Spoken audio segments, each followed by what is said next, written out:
Welcome, everybody, to our Tuesday, November 14th City Commission work session. We'll call this meeting to order, and thank you for being here. Please join us as Isabella, our stand-in city attorney today for Jennifer Cowan, is here to lead us in the Pledge of Allegiance. I pledge allegiance to the flag of the United States of America and to the republic for which it stands, one nation, under God, indivisible, with liberty and justice for all. Thank you, Isabella. We'll try not to be too hard on you today, but we have a long history of razzing newbies on the dais, so I can't guarantee anything.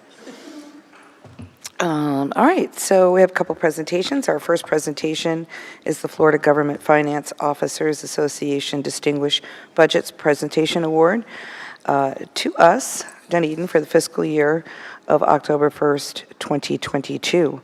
So Les and your team, please come forward. Jennifer, did you have any opening remarks that you wanted to make? Thank you, Mayor. I'll wait till Les and Jean are done. Okay. Good morning, Mayor, Vice Mayor, Welcome. Commissioners. Les Tyler, the Finance Director. I'm here with Jean Horschrosh in our Budget Department, and Ashley was going to be here, but Ashley texted me this morning and said she was not feeling well, so she was going to urgent care. So unfortunately, she won't be joining us. Oh, well, how sad, because we know what an integral part of the budgeting process that she is. We couldn't live without her. Exactly. And I just want to say that what a great job Ashley and Jean have done. Jean started with us in March of this year and just done an amazing job, added value the first day, and we have a really good team, and she's added a lot to the team, and we appreciate it. I just have a brief thing to mention here. This is basically the information that we received from GFOA for the award.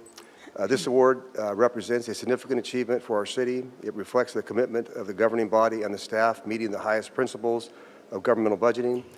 In order to receive the budget award, the entity and city has to satisfy nationally recognized guidelines for effective budget presentation.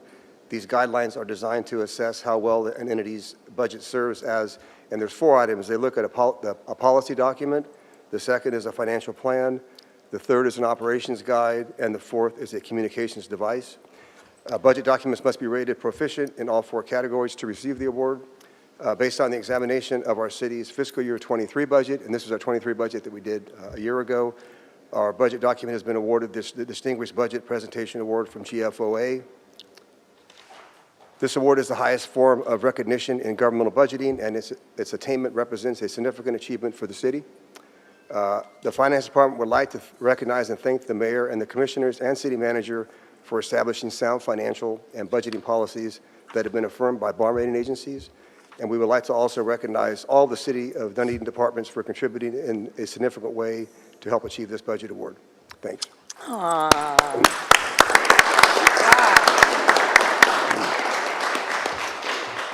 Oh, you go first. Sorry, see, messed me up there. Yeah, thank you, Mayor. And, you know, the GFOA Distinguished Budget Award presentation it's front and center on our budget every year.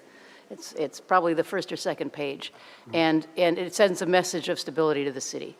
And I think that's very important, that as well as our credit rating is AA+, right, for Moody's, I believe, with a stable outlook, and that's huge. It really is. And in these times, which are difficult times to forecast, to project, and to draft a budget, that's amazing. It really is. I'm so proud of our finance department. I'm proud of our departments.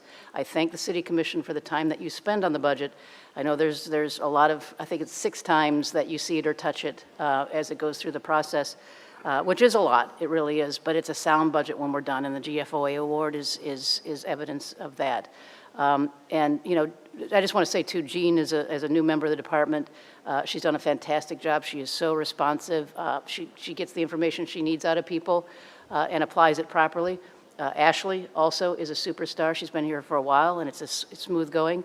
And Les, in particular, my interaction with Les during budget time is sometimes 2 or 3 times a day on various aspects or you know, of the budget. And it's great to work with him. It really is. You know, a lot of times your finance director is, I call him Dr. No. You know, you pick up the phone, it's no. Can I? No. Can I? No. And so Les is not that way. He works through any issues that we have. He works with the department directors to arrive at a really solid, stable budget that is just good for the city. And so I think this award is well-deserving, and I'm proud to have it. And one last thing, too, that I don't get to mention enough. Les and I were talking to our one-on-one the other day, and we're talking about the audit. And we're audited every year, as all of you know. A lot of agencies are not, but we, of course, are. Our audit for the last 4 years, Les, Yeah, last one. has been a completely clean audit without any management findings, which is amazing. Yeah, And that's it's something that we rockstar. should also be very proud of. So thank you, Les and Jean in Finance, and thank you, City Commission, for all your support during the budgeting process. Thank you. Well, I can certainly say on behalf of the commission that you're definitely not a no guy. And that is what I love about you. You try to figure out how we can versus why we can't. And really, in any of our departments, that kind of attitude helps propel our organization forward in a much more positive and meaningful way. And you certainly give us a lot of faith and trust in the numbers that you put before us. So, thank you. Thank you. Now let me present this to you. Come on forward and grab it. Looks like you're missing.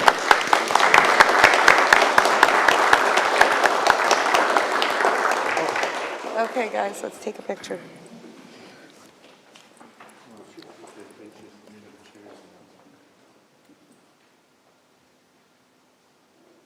Perfect, thank you. Thank you. Thank you, guys.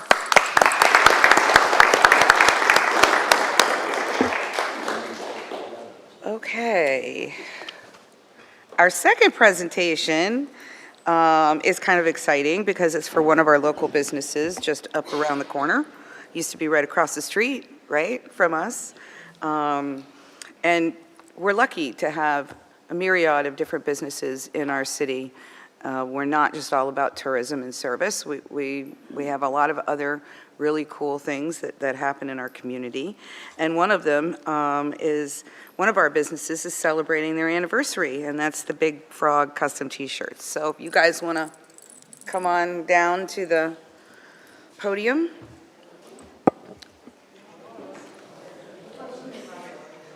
You guys can all come up, it doesn't matter. We don't care.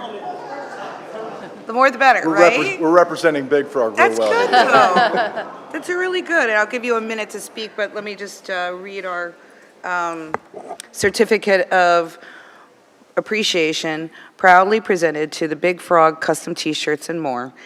In grateful recognition for your enduring commitment as a cornerstone of our community, we proudly celebrate your 15th year in business with you, and the City of Dunedin is honored to have Big Frog Custom T-shirts and more headquartered within our beautiful downtown, playing a vital role in fostering entrepreneurship while actively engaging and supporting local businesses and numerous charitable initiatives.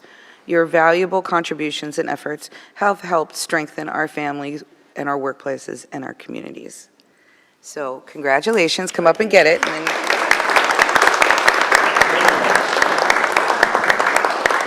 we'll do a picture after. Go ahead if you guys want to say a few words.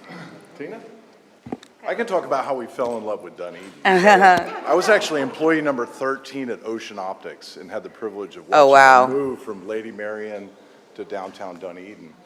My office was on the second floor on a window, so I got to look down on the town every day Awesome. for about 10 years or so.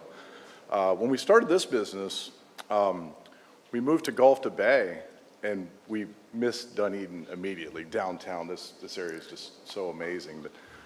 We spent 10 years out in the wild, and then we found this building for rent down here, just about a block from here, and we rented that, and then shortly after that, we bought the building. And so we kind of secured our fate to work here in Dunedin for the next 10 years. And I couldn't be prouder to be a part of this community and work here, live here, play here, and it's been amazing, so thank you. Awesome. Anybody else want to say anything? Well, come on up and let's take a picture because we're really proud of you all being a part of our business community. So come on up. Everybody can come up. We'll take a picture.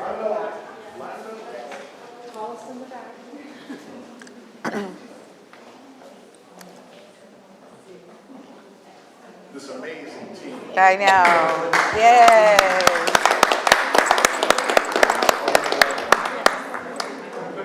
I'll stand on my tiptoes.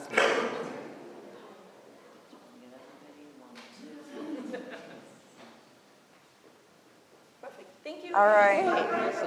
Congratulations so much, and thank you for being a continued part of Dunedin.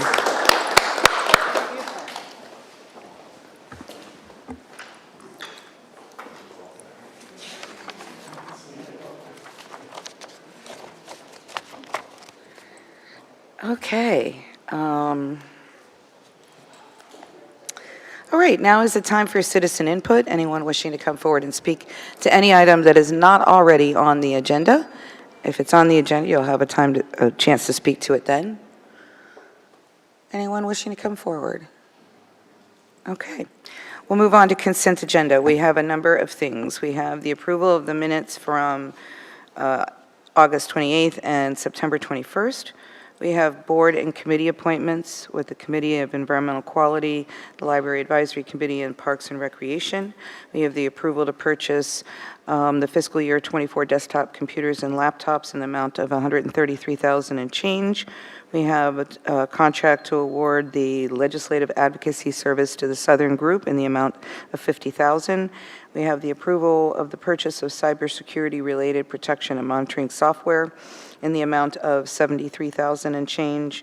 And then we have the approval of a service authorization to Ardura Group for professional services related to wastewater treatment facility, deep bed dentrification, et cetera, in the amount of $168,000 and change. Are there any items to be polled? Yes, ma'am. 2D, please. 2D, okay, the legislative advocacy. Anything else from anybody? I do have a question on one of the items, but can I go ahead and get a motion to put everything except the legislative advocacy services, a motion to approve everything except the. So moved. Second. Okay, Commissioner Gao and Vice Mayor Twarnga, thank you. My question, Rebecca, I noticed that, and I'm pretty sure it was the committee, the environmental quality and the library advisory, I'd have to go back and look again. But those two, I think, picked really relatively new people to be the appointed person, their recommendation for, I think, alternates. And I'm not going to argue about it, whatever. But again, I just think it's really, really important, because I keep seeing this over and over and over again. It's really important. I want them to have some say.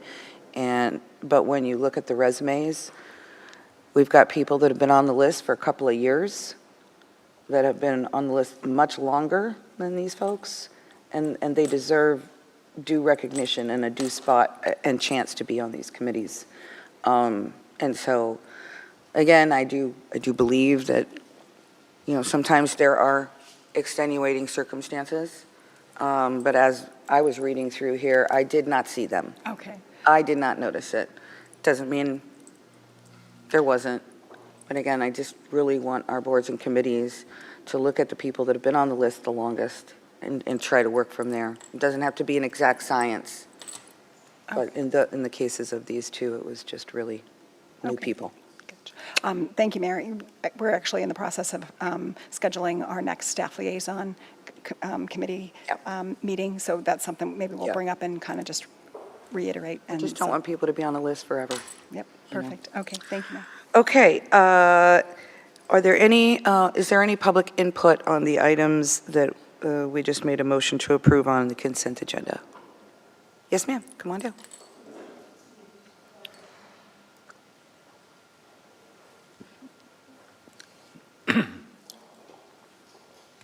Hi. Good What's your name and morning. address for the record? Sure, Catherine Owen, and I live at 85 Ventura Drive in Dunedin. I'm the chair of the Environmental Quality and Sustainability. To your point about the list, we do, Natalie is our liaison, invite all of the individuals that are on the list to the meeting. And so we do take that into consideration for those who show up. Natalie knows our list needs to be updated, so we're working on that. Okay, thank you very much. Of course. And don't take what I said as a complaint. Oh, not at I'm all. just always looking out for I think it's a people that want to be involved. Absolutely, very fair point. Thank you. Thank you. Anyone else wish to come forward? Okay. We have a motion by Commissioner Gao and a second by Vice Mayor Twanga. All in favor signify by saying aye. Aye. Aye. Any opposed? Motion passes unanimously. And now we have the legislative advocacy contract. Did you have a particular question, or did you want a full presentation? Well, half presentation. Okay. You can just kind of tell me, how we got here and how you made the selection. I have two questions to follow up. Okay. Okay. Nicole? Good morning. Welcome. Mayor, Vice Mayor, Commission. Nicole Delfino, Strategy and Sustainability Manager. To just walk through the process, obviously, we were here with you over the summer in August. During the special budget meeting, we discussed moving forward with legislative advocacy services, which was a BPI request, which was approved. And so we quickly moved to issue an RFP. On September 1st. It was issued, obviously working through Chuck and the purchasing department. The deadline for that RFP was September 22nd, and there were 10 responses. We had a subcommittee consisting of myself, Fire Chief Jeff Parks, and then Kathy Gadmer, Community Development Project Manager. From those 10 submissions, we narrowed it down to 5. We felt that those, 5 could certainly, at least on paper, provide services, but we really felt like we needed to ask additional questions and meet them in person to ensure that we were selecting the best firm. So we invited those 5 to either in person or virtual. We knew it was going to be tough to get everybody scheduled because they're not all local. Of those 5, one of them withdrew, and then we met with 4. We actually did have in-person meetings with all 4 of them. And then from there, the subcommittee unanimously selected the Southern group based on their experience, their ability to move appropriations through, their policy ability to have conversations with our legislators, and then several of the other things listed in their proposal. Cool. Just a couple questions. It's a little unclear who their existing clients are. So Plant City, is City of St. Petersburg still a client? City of St. Pete, Pinellas County, I don't know that I have their entire client list. I certainly can get that for I you. mean, it's in here, but it doesn't really clarify 2023. Like, if you looked at this, they have one client that's 2023, Dixie County Public Schools. That's it. Yeah, several of them are recurring, so they may have started in 2019 or there's dates on some of these 2017 where they have continued with their services. Okay, so you can get me an accurate, Yep. updated list on that. Yes. And I assume you went through this, I'm just double checking in your interview, but what appropriations they secured, in and of themselves and actually survived the veto? Yes, yeah, and they did provide us with a list of that also in their proposal. They actually then provided a supplement to their proposal when we met with them in person, which kind of broke down the entire budget and where they secured appropriations. Okay, So I can don't also think I saw that, but maybe I can send Yeah, that if to you you. could send me as- that. And then my last question, how did they deal with governments when they had two competing? Like, let's say they're going for library money, and they're Plant City and there's Dunedin. So how do they deal with competitive issues like that? It's not, we had that conversation actually with all of them. Okay. And it's not necessarily that one's going to, win out over the other one. They're going to work with us to make the selection from our, our capital plan, our budget, and move forward the items that are going to be the most successful. If it happens to be a library and somebody else is doing a library, it's not necessarily, there's a pocket of money and that's, that's all that there is. They're going to advocate the same regardless of what our appropriation is. If there is some sort of issue or conflict at any point, obviously that's the responsibility of them to communicate with us if there's anything that would prevent something from moving forward. Okay, but you'll give me those two lists of that? And, Yep. I mean, everything I know, they're a good firm, so, I'm supportive of it, obviously, but, yeah, I'm optimistic. Me So, too. But if you could send me those two things, that'd be great. I will. Any other questions? Questions? I have a question for you, Jennifer. Once this approval occurs, providing that it occurs, what's the next step for you all? So actually, Nicole was in Tallahassee last week and did stop by their office Oh, cool. to chat with them a little bit. And so we have a number of appropriations that we have submitted. We have the Gabion repair. And you Yeah, want to talk we- a little bit about that, Nicole? Yeah, we went ahead, obviously, actually today is the deadline for House appropriation forms. So we went ahead and filled out those forms. We submitted a Gabion replacement, which Representative Burfield is carrying, and then we submitted the fire training tower, which Representative Anderson is carrying. And so from here, once this is approved, then obviously the Southern Group can take that and continue to advocate to move those through committee and the proper approvals. And they already have our legislative platform as well. You know, one of the things that we liked about Southern is that they will push forward our policy as well, and not just our appropriations requests and those types of things. So on policy issues, they'll also represent us.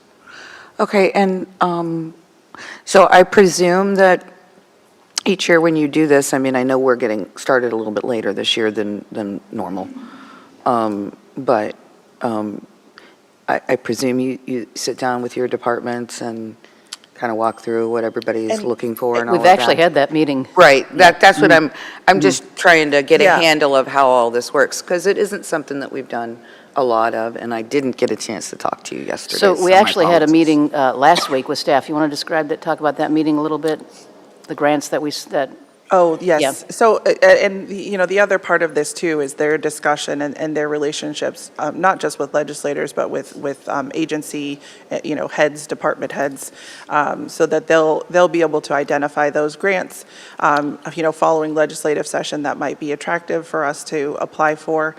So we did get a team together to kind of look at what we have applied for in the past, and then trying to get a little bit more of a cohesive, you know, look forward as to, you know, an intentional, you know, what we're going to apply for and how they can also help us, you know, carry those through with the departments as well. So I will say, Mayor, if I may, that one of the concerns that staff had during the course of that meeting is you can identify the grant, then you have to write the grant, then you have to administer the grant. And so we had to be very careful, you know, about what we do moving forward as well, make sure that we have the personnel to write the grant and, as I said, to administer the grant once we receive it. Right. Okay, and knowing that there's also, we've been told that there's an appropriation being asked for on our behalf by Clearwater Ferry. Mhm. Can we put that on a list to Absolutely. be monitored and advocated for? Yeah, Absolutely. that's the other thing that, you know, as part of Because we're their- not asking for it, they are. Right. But Yes. it's $1 million, I think, right? Yeah, you know, anything that we want to flag with them as any interest, they'll provide, you know, bill summaries, you know, weekly as we move forward through session. And, you know, any item that we want to, you know, make sure that they're paying attention to. If there's something that's, you know, a big policy issue, they'll provide, you know, that feedback as to what's going on. You know, again, you know, Jennifer mentioned the waterworks. Is that what that is, water? Well, okay, so from this direction, we get the bathroom, and this direction, we just get water moving. Well, the door's closed. Yeah, I see that. So, and then, you know, the other item too, and you mentioned we did start a little bit late, but they will be more, you know, they'll be involved as we get into our budget season. They'll likely either be here during those budget meetings or when we're talking through those capital projects. That'll help them identify what are really good, you know, good projects that are going to be successful to move forward for requests. And then obviously be here to do, you know, a pre-legislative presentation and then also a post-legislative presentation. So Jennifer Cowan's going to be off the hook? Well, she'll be talking to us about legal things, but, Yes. but this is different. Yes, yeah. This is and I kind of like this better, Yeah. so. No, she's not off the hook, for the record. Okay. Okay, well, and my apologies for carrying that on a little bit longer. Jennifer and I couldn't have our phone call yesterday, so. That's okay. did you have something you wanted to Yeah, ask? just a quick question. So I assume you're going off the legislative priorities from last year. Yes, And yes. do we have something coming up for a review of those, or? We don't have anything that's on the agenda at this point. We can, tweak those if there's anything, we really focused them last year. We removed a lot of items and kind of were looking at big picture items. Obviously, we know that there's some bills that are going to be coming up and, I think this PSTA thing needs to be on our list. Yeah, as- there's, As top priority. there's a Now, couple- granted, we're going to talk about it here in a minute, but that needs to be top priority. Yeah, there might be a couple of others, too. yes.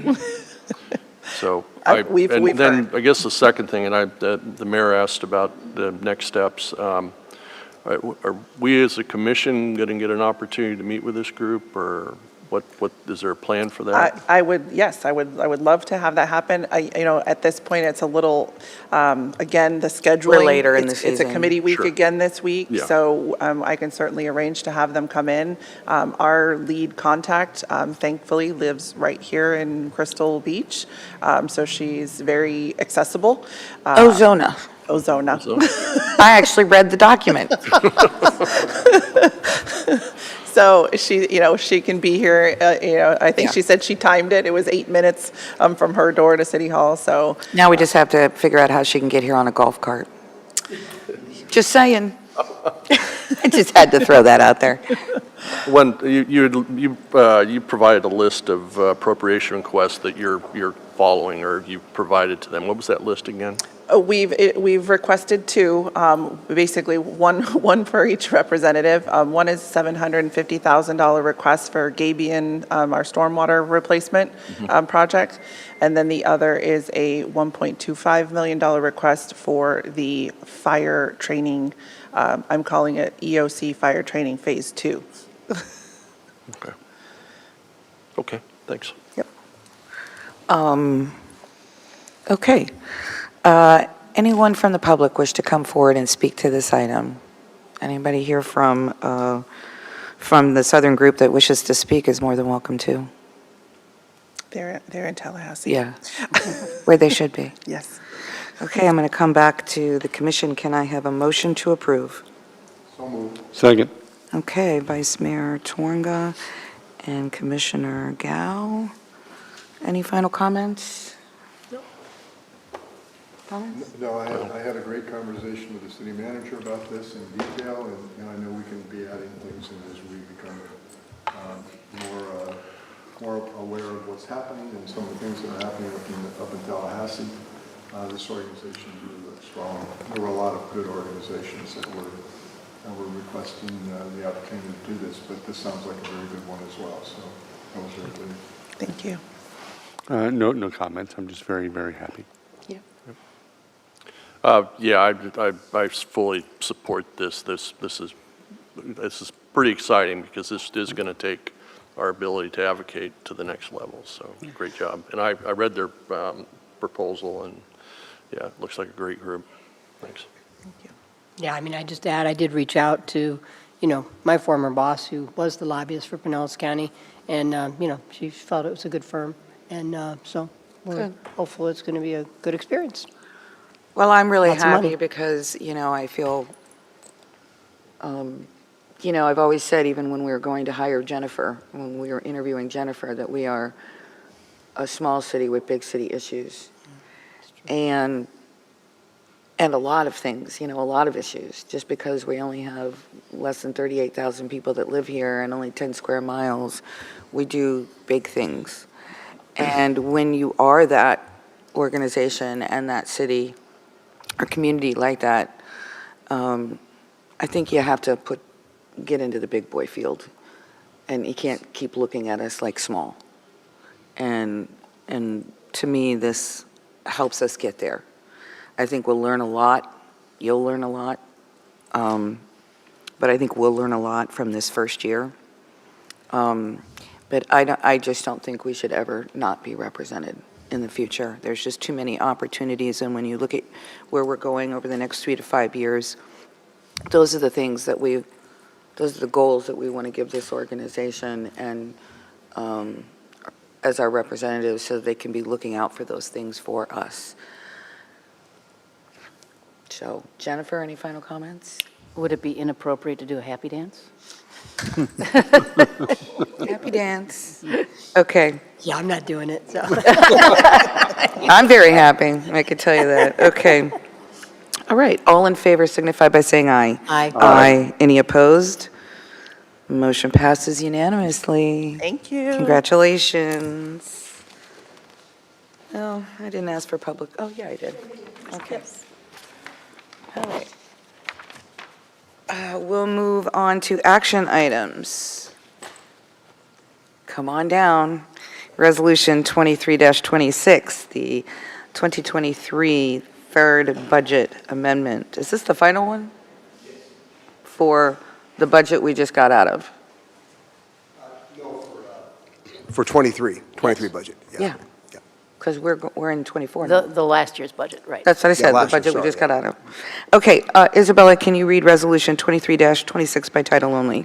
Yes, thank you, Mayor. Resolution 23-26, a resolution of the City Commission of the City of Dunedin, Florida, amending the city's operating and capital budget for the fiscal year beginning October 1, 2022, and ending September 30, 2023, and providing for an effective date. Mayor, Vice Mayor, and Commissioners, this has been reading of Resolution 23-26 by title only on first and only reading. Thank you, Jesus. Can I have a motion to approve? So moved. Second. Okay, Vice Mayor Tornga, and I'll go with Commissioner Walker on this one. Les? Okay, good morning, Mayor, Vice Mayor, Commissioners. Les Tyler, the Finance Director. As mentioned, Resolution 23-26 is the last budget amendment for fiscal year 23. The proposed amendments are on pages 2 through 4 of your staffing report. The total impact on fund balance is shown on page 2 of the staffing report for each fund impacted. The total dollar impact is $824,325. And I would like to briefly go over the key budget amendments in fiscal year 23, final amendments. Can you make them sound exciting? I'm going to try to, yeah. And I'm not going to go over every one Listen, either. we can't I'm not. stand sitting here listening to him read the whole thing. It's just like, oh, shoot me now. But I have an abbreviated version for you. I mean, guys. he's doing his job. It's not his fault. It's just such, mundane. Yeah. Yeah, Go ahead. I'm just teasing with you, Les. but I will go over the key ones only. Yep. The first is general fund. The first was, we had a reclass of expenditures of $37,000 from the golf operations fund to the general fund, and also a small decrease in workers' compensation of $110. And that's due to, this is an accounting entry because we had budgeted to take over the Dunedin Golf Course on July 1st, 2023. That was moved to 2024, March 1st, 2024. And this results in a decrease in fund balance to the general fund. The next item in the general fund is an expenditure increase of $271,080, and that's for disaster recovery expenses for Hurricane Ian and Adelia. We do expect that all of that money will be reimbursed by FEMA in the next year or two, but it does result in a decrease in fund balance at this time. And $200,000 of that dollar amount was presented to Commission on October 17th. It was to ratify Hurricane Idalia storm debris collection and disposal. Next is the stadium fund. We have an increase in stadium expenses of $107,000, and that's for some stadium stair repairs that were needed. The funds to pay for these expenses came from the Stadium and PDC Capital Improvement Fund, and that's noted as reserve for capital on our stadium fund's long-range plan, and this results in no net impact to fund balance. And the Stadium and PDC Capital Improvement Fund is discussed in the City of Dunedin and Toronto Blue Jays license agreement dated December 18th, 2018, and it was Section 33 Capital Replacement Fund. And the building fund and the ARPA fund amendments are transfers between accounts or projects and no net impact to fund balance in the funds. And they were also presented to the Commission as noted in the staff report, and we will not go over those in detail. The next is the Water Wastewater Fund. We have an increase in expenditure budget for the water treatment plant design project by $353,700. The total project cost increased from $31.8 million to $32.2 million due to unforeseen circumstances related to the fire and other project delays. Additional services and consulting were required to resolve these unforeseen circumstances. Extra services included $145,000 for solid waste removal by AquaClean, also $195,000 in additional design and pilot studies by Black & Veatch, and $56,000 for outside consultants. Staff's intent was that the city could use liquidated damages to offset the need for a budget amendment, but they ended up being part of the final settlement payment. So this results in a decrease of $353,000 to net position in the water wastewater fund.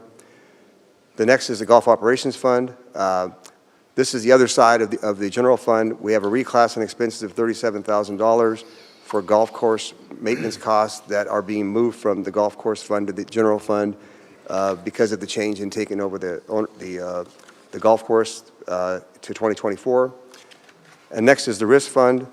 We had a small adjustment in workers' compensation in the risk fund of $2,585, and that was again part of the golf course changing. We only have one employee in the golf fund now, and we had budgeted there be more, so we're making an adjustment to correct that, an accounting entry. And one other entry in the risk fund,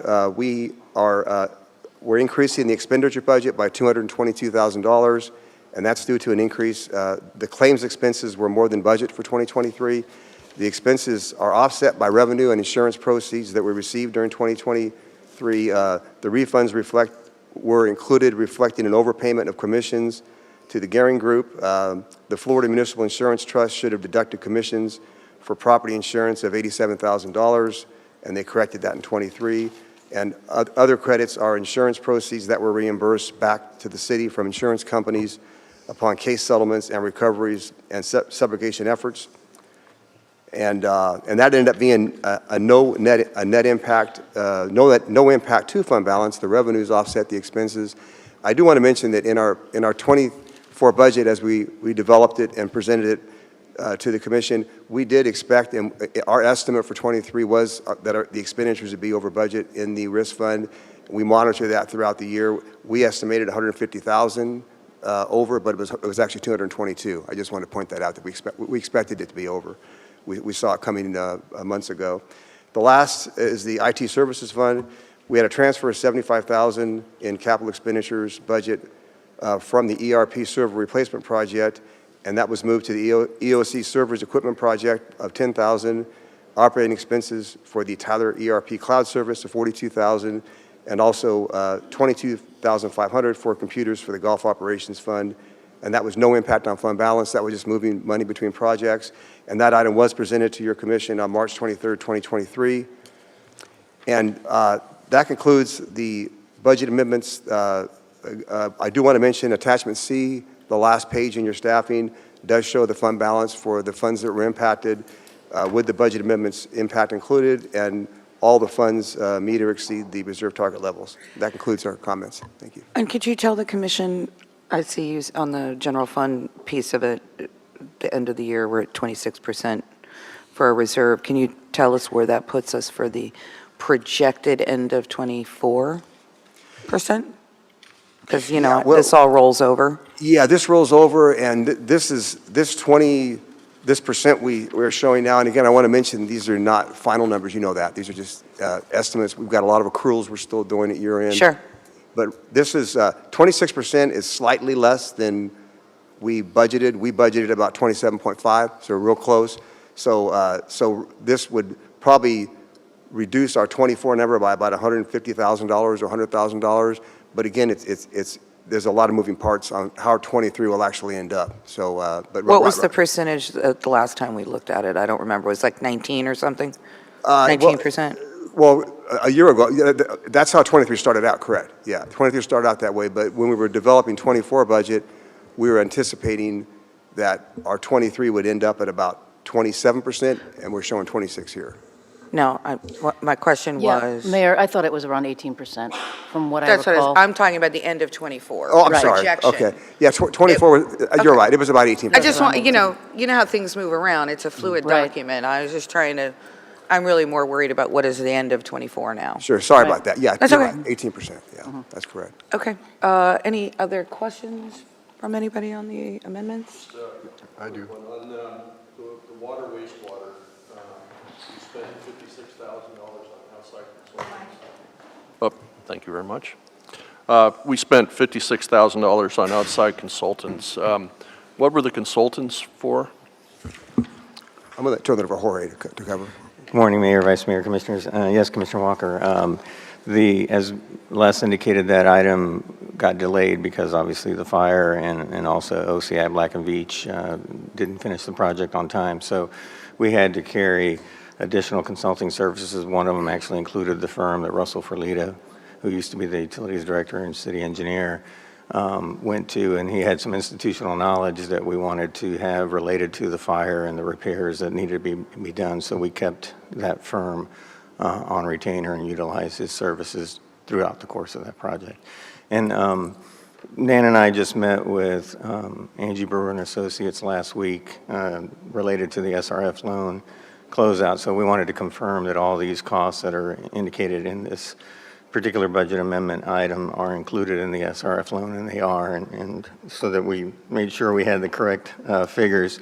That loan, SRF loan, was broken into two categories: the planning and design, which was the upfront portion where you got to the point where you had a guaranteed maximum price before you awarded the construction contract. So the planning and design component has a 1.84% interest rate, and then the construction, which is the bulk of the loan, is at 1.03%. So all those costs that are included in this budget amendment item are in the SRF loan.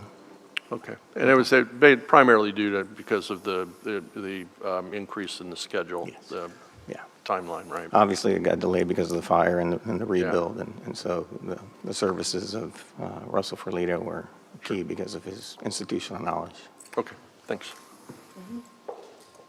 Questions? No, I've talked, extensively with city manager. Vice Mayor? Yes, would you, I'm looking at the impact of Resolution 2326 on fund balance. So there's just those four sets of final numbers, et cetera, that equal that $824,000, rough number. In relationship then to the first two that we had, so this is the third and this is the final one that we all wait for. What was it? What was the addition if you added number 1 and number 2 and number 3 up together? I did not take the opportunity to dig back into that, but you may have those numbers. I don't know. That's a good question. The first amendment was about 1.7 million. That was our carryover amendment for our projects. And we do that every year. That's our first amendment. That was our largest one. The amendment 2 was only about $40,000 adjustment to the general fund, and then this one was $400,000. So in total, about 2.1 million, roughly. I would say the net adjustments were to the general fund. I want to mention again that of that amount, 271,000 is disaster recovery that we expect to be reimbursed by FEMA at some point in the future. Because of the 2 storms we had over the last 12 months, but about 2.1 million total. Thank you. And then just a general question, and it's about the stadium. What is our agreement for the repairs that have to be done? For example, you mentioned the stairway. What is that? I'm going to let Vince cover that, okay? He's more familiar with that than I am. Thank you. Yeah. Good morning, Mayor, City Commissioners. Vince You should Gizzi. know this by heart, Vince. I do. Totally. It's burned in my brain forever. Vince Gizzi, Parks and Recreation Director. In our agreement with the Blue Jays, there is a capital replacement fund for both the stadium and the PDC, and the fund is funded by the surcharge, $2 surcharge per ticket, goes into a city fund for repair of the stadium. It's not for maintenance, it's for basically repair of the facilities over the next 25 years. Also, the naming rights, which was approximately $150,000 each year, goes into that fund. Also, the city contributes $500,000 over the course of the agreement, $100,000 a year in years 6 through 10, and then it also collects interest.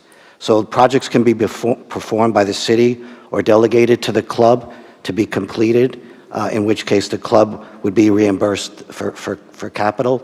In this case, the city took care of the engineering, and then the Blue Jays actually took care of the construction and were reimbursed. So the engineering was $19,000, the construction was $88,000, and that was to replace the stairway that was rusting, going from the concourse to the second floor.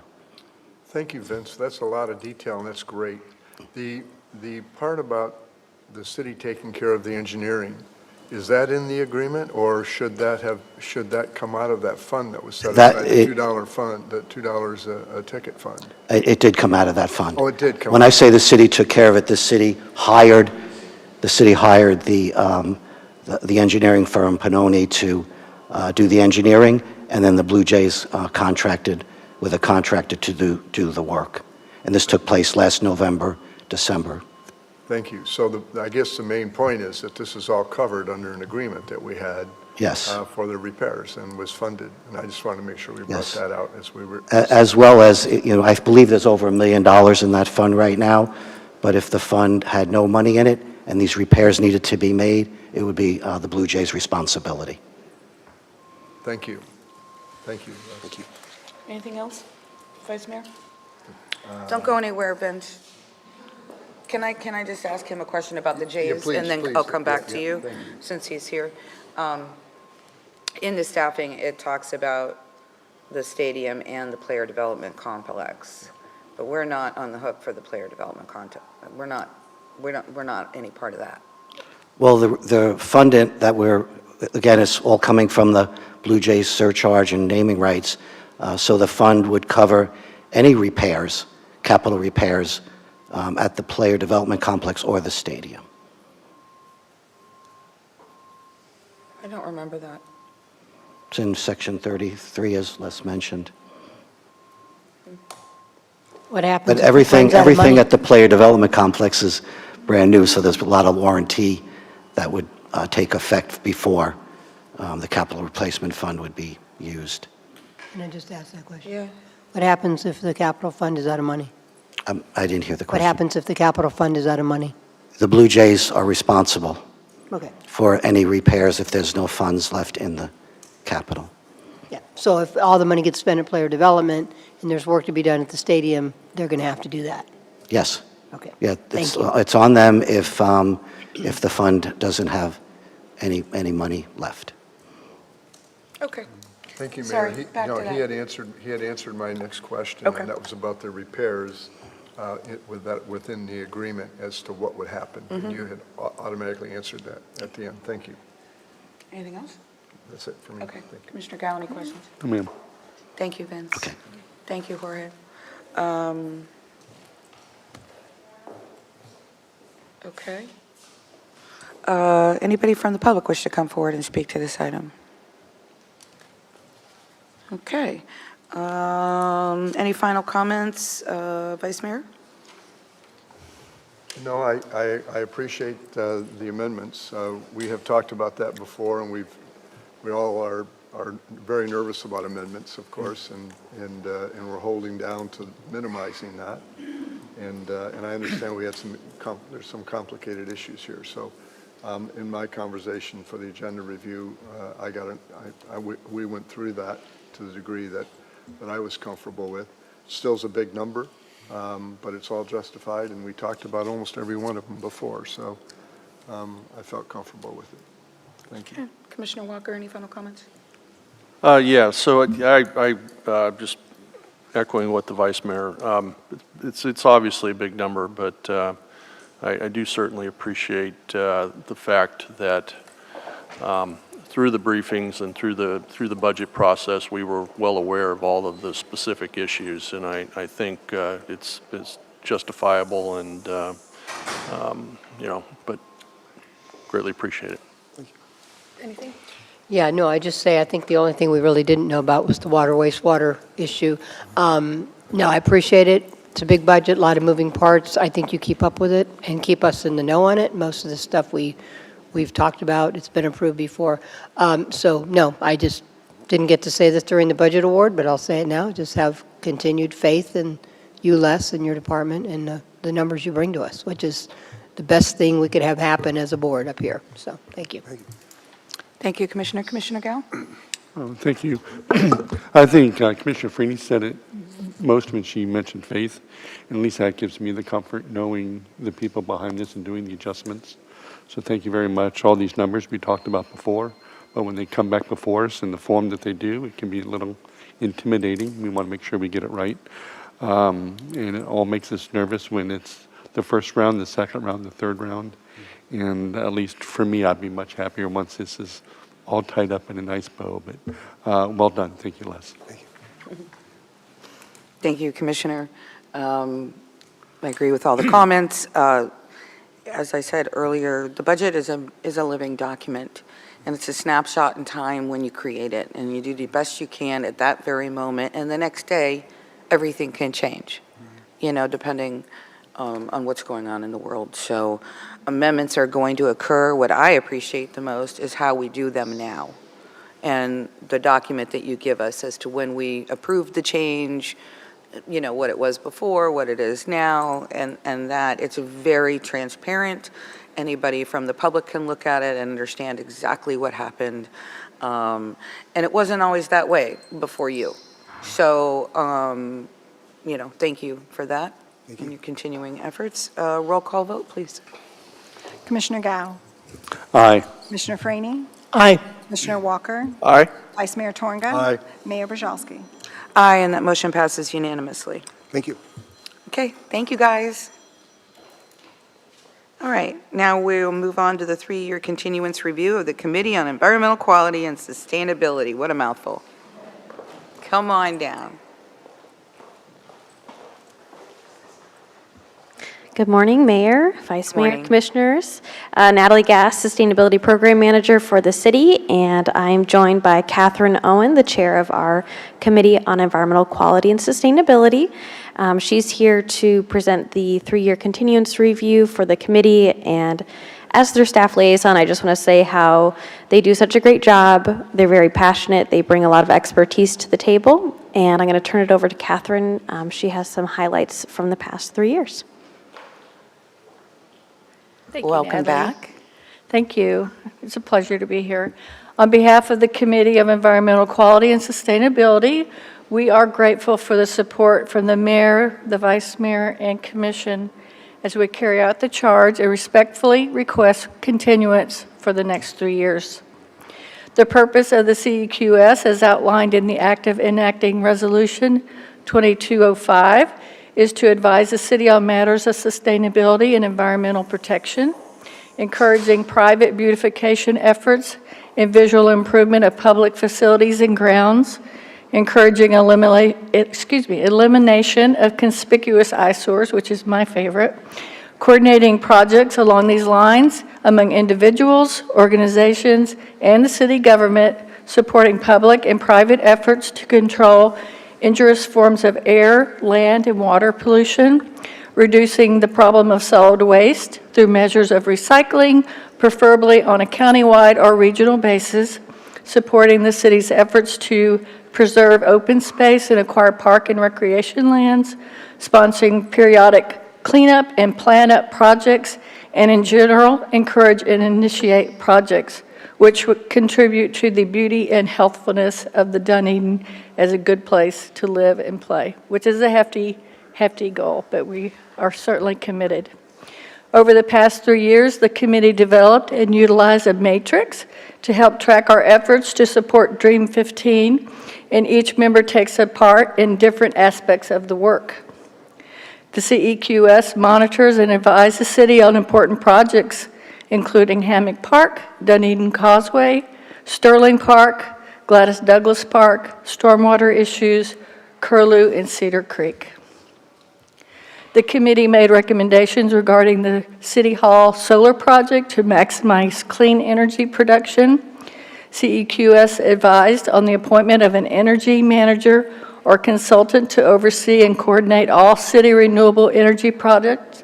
We also advocated for solar power canopies over the city parking lots.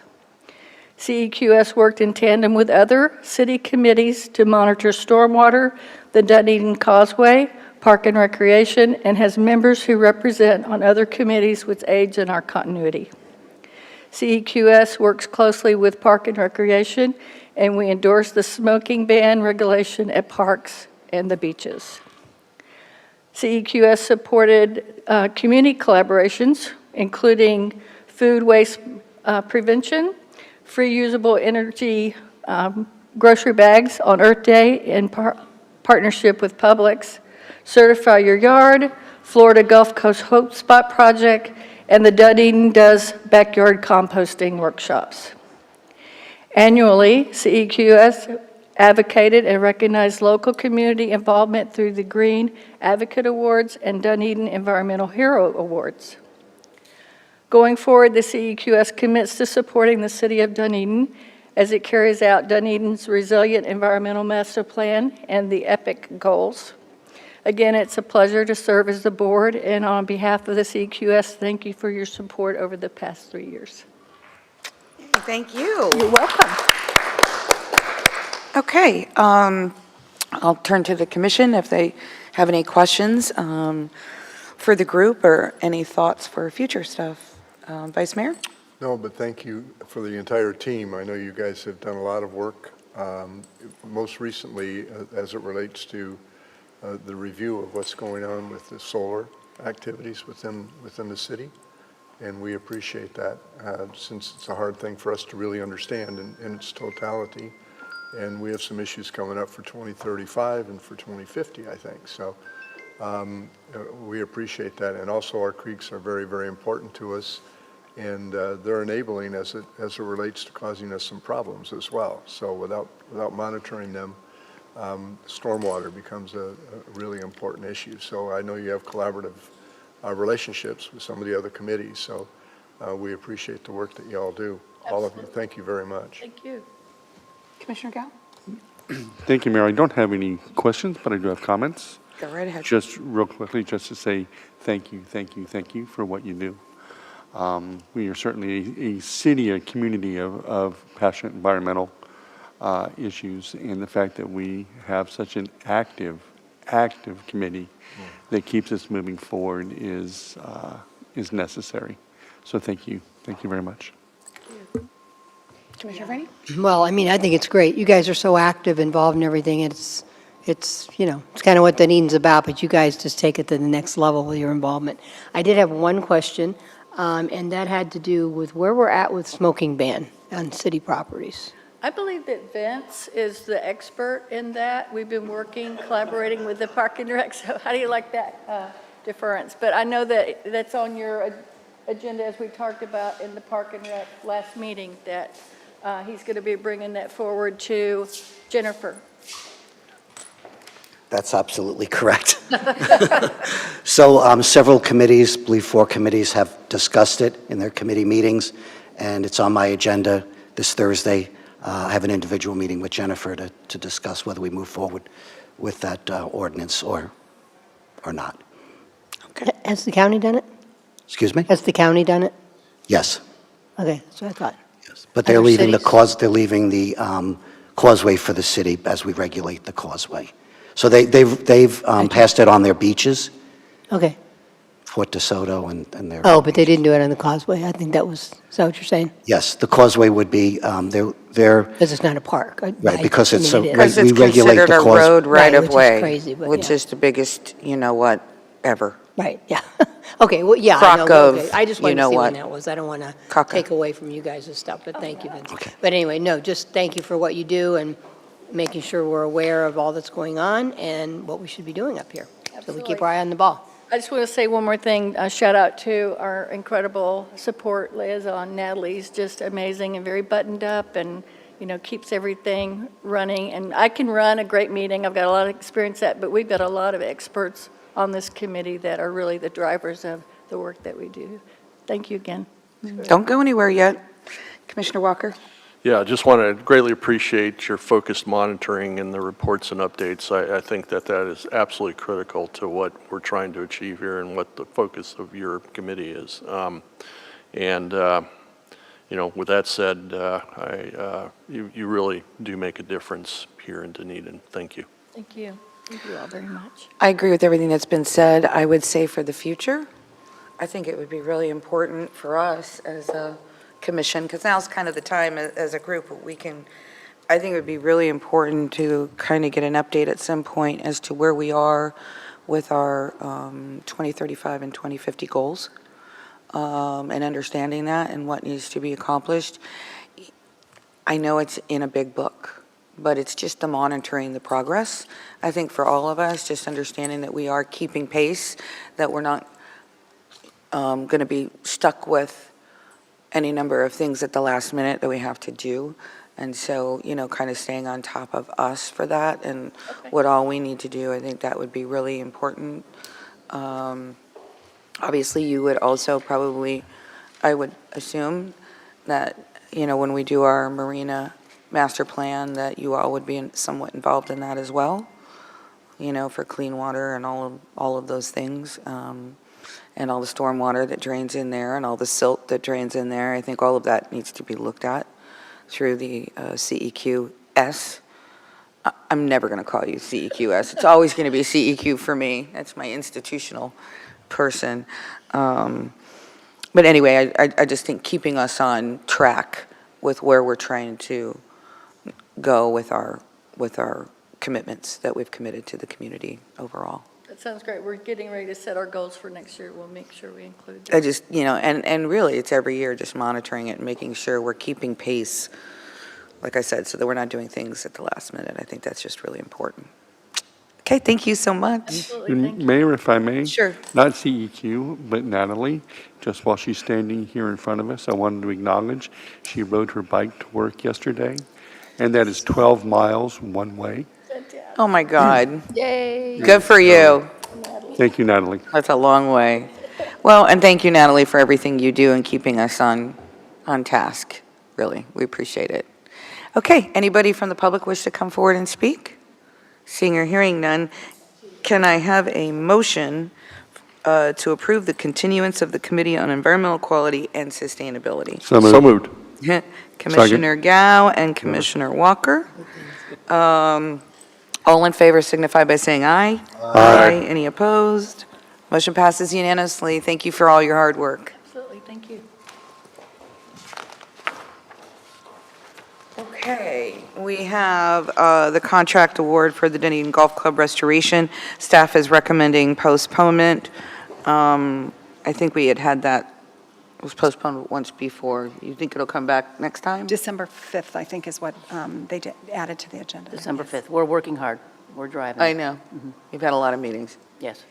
Okay, can I have a motion to postpone this item? So moved. Second. Okay, Vice Mayor Torga and Commissioner Franny. All in favor signify by saying aye. Aye. Any opposed? Motion passes unanimously. And then we have a starred item, which is Resolution 23-29, expressing the city's opposition to a proposed bill amending the special act that created the Pinellas Suncoast Transit Authority. Is there a motion to add that to the agenda? So moved. Second. Commissioner Gao and Commissioner Franny. All in favor signify by saying aye. Aye. Any opposed? Motion passes unanimously. All right, Isabella, would you please read Resolution 23-29 by title only?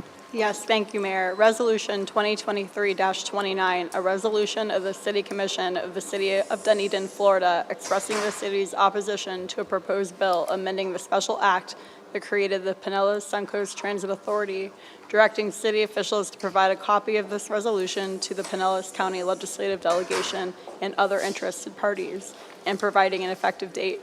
Mayor, Vice Mayor, and Commissioners, this has been reading of Resolution 2023-29 by title only on first and only reading. Thank you, Isabella. Can I have a motion to approve? So moved. Second. Commissioner Cow and Commissioner Walker. Thank you. Who's doing the presentation on this? I have Jennifer down, but I don't think it's you. Well, I can give you an update. At the last City Commission meeting, the City Commission Commissioner Gao brought up the fact that we didn't have an official city tartan. And, Oh, wait, you're on the wrong item. Suncoast Transit Authority. Jeff, do you want to give us an update on this? never mind. We're sending you home. Yeah, Yeah. I need another cup of coffee. Thank you, Mayor, for allowing this conversation to continue. As we talked about previously, Representative Cheney, part of our Pinellas County delegation, has written a bill to redefine the board makeup of PSTA, greatly reducing the number of board members on the board for PSTA, and part of that reduction is eliminating Dunedin, the potential of eliminating Dunedin directly. And so this resolution is in opposition to that bill, and we've been asked to approve this. This is going out, and it's being talked about by all members of the board, all the communities of those board members. And we're also asking for every member of every municipal committee to also show up on November 29th to represent their representative communities and stand in opposition to this bill as well. As you all know, the last time we talked, we discussed a resolution as well as a letter that was more personal to the impact of Dunedin, and we are quickly working on that letter. That should be done relatively shortly because we know time is sensitive on all this. And then on November 29th, that our Pinellas delegation will be voting on that bill. And if it gets support there, then it will go to the House floor. And if it wins there, then it becomes a consent item on the Senate. And it'll pass if it gets to that point. And so I'm asking for everybody to support this resolution. So Commissioner Gao, so the letter will maybe address some of the other things that are in the bill, because, I mean, when you read the bill, it is frightening. It's Yeah. frightening, completely taking control over an organization that will never be able to govern itself. Right. I mean, so I'm just hoping that the letter mentions some of those other things. That is the intention. Okay. And I know that for PSTA, there are certainly some of the members of this board who have spent time at PSTA. So if anybody here knows of a personal experience or has an idea of the impact it'll have on Dunedin, if you could please forward those ideas to Nicole so we can make sure that it's formulated in the letter as well. That would be wonderful. And you're absolutely right that if this bill passes, it'll be devastating for public transportation in our county. Well, and it'll be devastating. I mean, if this door opens with PSTA, this is going to happen all over the state. Right. You know, and anyway. Any questions or comments, Vice Mayor? Yes, ma'am. Mm-hmm. I have a large number of questions. Okay. And then I have comments, so I'll wait for comments. All right, well, then we'll do the questions. I'll do the questions first. Mm-hmm. So the questions that I have is, how many other county organizations are organized the way that we are, under the way that this was established? I do not know that. I didn't have time to look into that. I did read what the representative was proposing, but I don't know some answers to some of those questions. I suppose that Well, if you think about question. just Yeah, go ahead. Hillsborough, they only have 3 cities, right? And then the county overall. So they have a certain number of county people and then a representative from all of those cities on their board. But they're different because we're different because we have, I think there's only one other county in the state that has like numerous cities. So we are unique in being set up the way we are because of that. But I do think there's, in all the other counties, that the representation on a transit board is pretty broad. I can't give you Correct. fact data, I understand. but it's just, That's what I'm talking about. I'm talking about fact data. So you got Miami, we have Broward, we got some other big counties, and I just haven't had a chance to look into that. So that's a question that I have. Another question that I have is, I do not know exactly how the county commissioners feel about this. I think they're probably waiting to see what happens, and I'll make that later in a comment to this. By me saying that, there were specific goals that, as I read through this, were easily identifiable, and that can come later in a comment. So this was one way of attempting to achieve some of the goals that were represented in her presentation. I do not know where they stand on that. I do know the things that I do know will come in my comments as it relates to the PSTA and to Forward Pinellas, which is both land on the land side and as well as transportation within the county. So I don't know that. I also do not know the feeling of the people that this is going to be presented to, and did not contact anyone in that area, and I'd like to see a little bit more of what's happening in that area, but I'll address that later in some comments as well. So there was a number of questions that I had. I don't know if some of what they're attempting to achieve could be addressed in the current board, the way the current board is made up. I do know the outcome of what happened here in Dunedin, but that comes in comments later. So, but it also brings up a great question of how did this happen? For example, us losing an important route to us. So, those are some very. Do you want to answer that, Commissioner Gao? Yeah, I lost the vote. The issue of how did this come about? Well, it was, as it was for us and for many other municipalities and organizations, it was a hard budget year. And so they needed to make some cuts, and Route 813 had sustainable, the lowest ridership of PSD routes.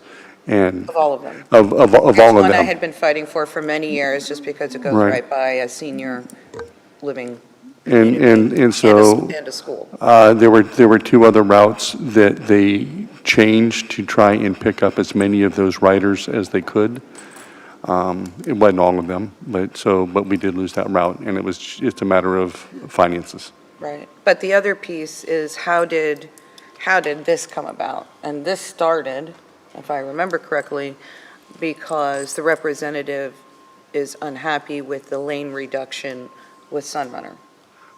I don't know that And the then it went representative on is, beyond but a that. number of her constituents are In the St. Pete Beach home. in the St. Pete Beach, right? And issues over the Sunrunner being free. It was free the first 6 months. There was never a peep. There was never anything. It was discussed on whether or not we should institute the fee that was always part of the plan. And it was decided to extend it another 6 months for two reasons. One, that would give us a full year of data to measure on the ridership, and also knowing that once you institute the fee, we would be losing ridership. So let's take the opportunity to expand the number of riders in total to reduce the impact of the loss of ridership. And it was, we had the hottest summer on record, and it was towards the end of the summer is where the homeless who typically spend their nights in downtown St. Pete were looking for some reprieve due to the heat.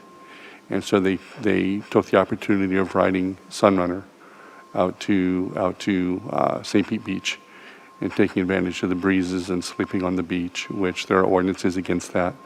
And so they had to get law enforcement involved. There were some issues on whether or not there were any crimes committed. Certainly the residents came forward and talked about violent crimes were happening, burglaries, assaults, things of that nature. Brad found out, the CEO of PSTA found out that those weren't happening, but overstated the simplicity and said no crimes, and so that made them upset. And in reality is when the sheriff came forward to talk about the crimes, he acknowledged there were no serious crimes, but the crimes that were occurring were more social crimes being committed, loitering, urinating in public, defecating, sleeping on the beach, those crimes that are typically associated with the homeless population or the unhoused population. And so from my understanding, we instituted the fees a month earlier. And so it's not like we were never planning on instituting the fees. It just started a month earlier. So we ended the free rides 11 months instead of the 12 months. And we're waiting on a report from the sheriff. But from what we understand, those crimes, those social crimes, have been reduced and diminished. If that, Yep. that- So I think that gives you the full background, right? Oh, no, not at all. Not in my comments I'll be making, no. It gives it gives No, but you were that asking side a of it. question. Yeah, I was yeah, just yeah. trying to give you, No, sure. get your No, question I'm answered. I'm abundantly aware of that part of it. It's just, Okay. it's just I have comments that I think I think some of those things need to be addressed, but I'll address them in my comments. Okay. Questions? I don't have questions, All right, well, any questions? So I think my questions are, the questions have been brought up, but I don't understand the motivation behind this draft bill fully. It's called overreach. Yeah. Sorry. Well, I'm just being honest. I can, That's what it is. Complete overreach versus start, trying to work with an organization to solve some of the things. I'm just going to tell you how to do it. yeah, okay, yeah, well, That's the way I look at it. And I can understand that with the reduction in the number of board members. That part is concerning. Second question would be I would be interested to know where the county commission is weighing in on this, because to me, that would be an important piece of the puzzle. But back to my first question, that's more concerning, I think, than the second question. Can you tag on? Jeff, do you know what some of the county commissioners did? I haven't had that opportunity yet, and I believe what we have in front of us, just to acknowledge, is the bill has been amended to acknowledge that as far as the board numbers. It still stays at 9, so they're trying to reduce it from 15 to 9. But they've taken away the gubernatorial appointment and have instituted Clearwater. So St. Pete would get a seat, Clearwater would get a seat, and then there would be a North County seat and a South County seat. Yeah, no, I just wondered. Yeah. And so I do, And let me just, on that point right there, Forward Pinellas, as everybody here knows, because they were there for our apportionment meeting, we just went from 13 to 19. Yeah. To expand the voice because of our cities, not reduce it. So it's going in a complete opposite direction. Yeah, and then. but to answer the question directly, I'm still reaching out to the county commissioners as well as the members of our Pinellas delegation, and I plan on meeting with them individually. I have spoken with two. Yeah. Then the resolution makes sense to me. The third question I would have is, if we pass the resolution, what's the next step? What does this do for us and the Suncoast Transit? It tells the delegation how we feel Okay, and where our support is. okay, all right. Okay, super. Okay. Anyone from the public wish to come forward and speak to this resolution? Okay, seeing or hearing none. Commissioner Gao, you are the maker of the motion. Final comments? I strongly encourage my colleagues to vote in favor of this resolution. I think it will have the one benefit, and Mayor, you said it earlier, that we're a small city with big aspirations and big problems. And we never shy away from being involved because it positively impacts Dunedin, whether or not we're involved or not. And this is a bill that, the way I see it and the way that most of the PSDA board sees it, as a negative impact on the governing of that organization, which we have been involved with for over 50 years.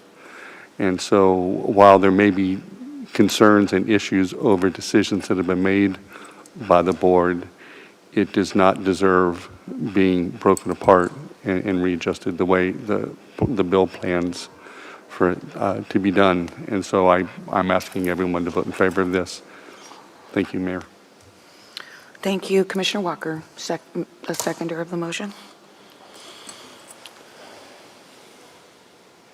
Yeah, I'd say, on the surface, it does look like overreach. And I guess the one comment would be is that, if my understanding of this is that basically the service to our area could be negatively impacted if this bill passes. Is that correct? Oh, yeah, I think there's a very strong. Okay, so it's really, yeah, okay, all right. No, I think this makes sense, and those are my comments. Commissioner Franny? I'm sitting here thinking about, we're 24 cities in the county, and, which is a reason we should never get into international. We can't even figure it out with 24 cities in a county. The relations and what we get things done. I mean, in my past life, of course, I was over, a county initiative to revamp some of the MS system. And that dealt with all the cities, and it dealt with the commission. And actually, the county commission had more control in that situation. But at the end of the day, this just seems like a sledgehammer. I think what the current system is about collaboration. And basically what this bill would do, it would be to gut the current system and literally put the power base in the hands of the county commission, and taking nothing away from the county commission, because they certainly have that role in some other things, and they obviously try to be responsible. But I just think it is the wrong direction. I think it's a sledgehammer. I don't think it's been defined as to what its real goals really are, and what it'll really do to make the system better. Just by virtue of changing the power base is not going to magically change what people might think are the goods and bads of the system. So I think it's just, it's way too overreach, I think is a really good word for it. And I think if there's some reasons to make adjustments, and I think Councilwoman Driscoll actually made that comment, that there's some things that may be coming out of Hillsborough County that maybe there should be some look at some changes in our current bill. But through a logical, thought-through, where are we trying to go? What are we trying to improve? Kind of basis, collaborative basis. So I think this is right on point. It's just way too much, way too fast, and very ill-defined. Thank you. Vice Mayor? Thank you, Mayor.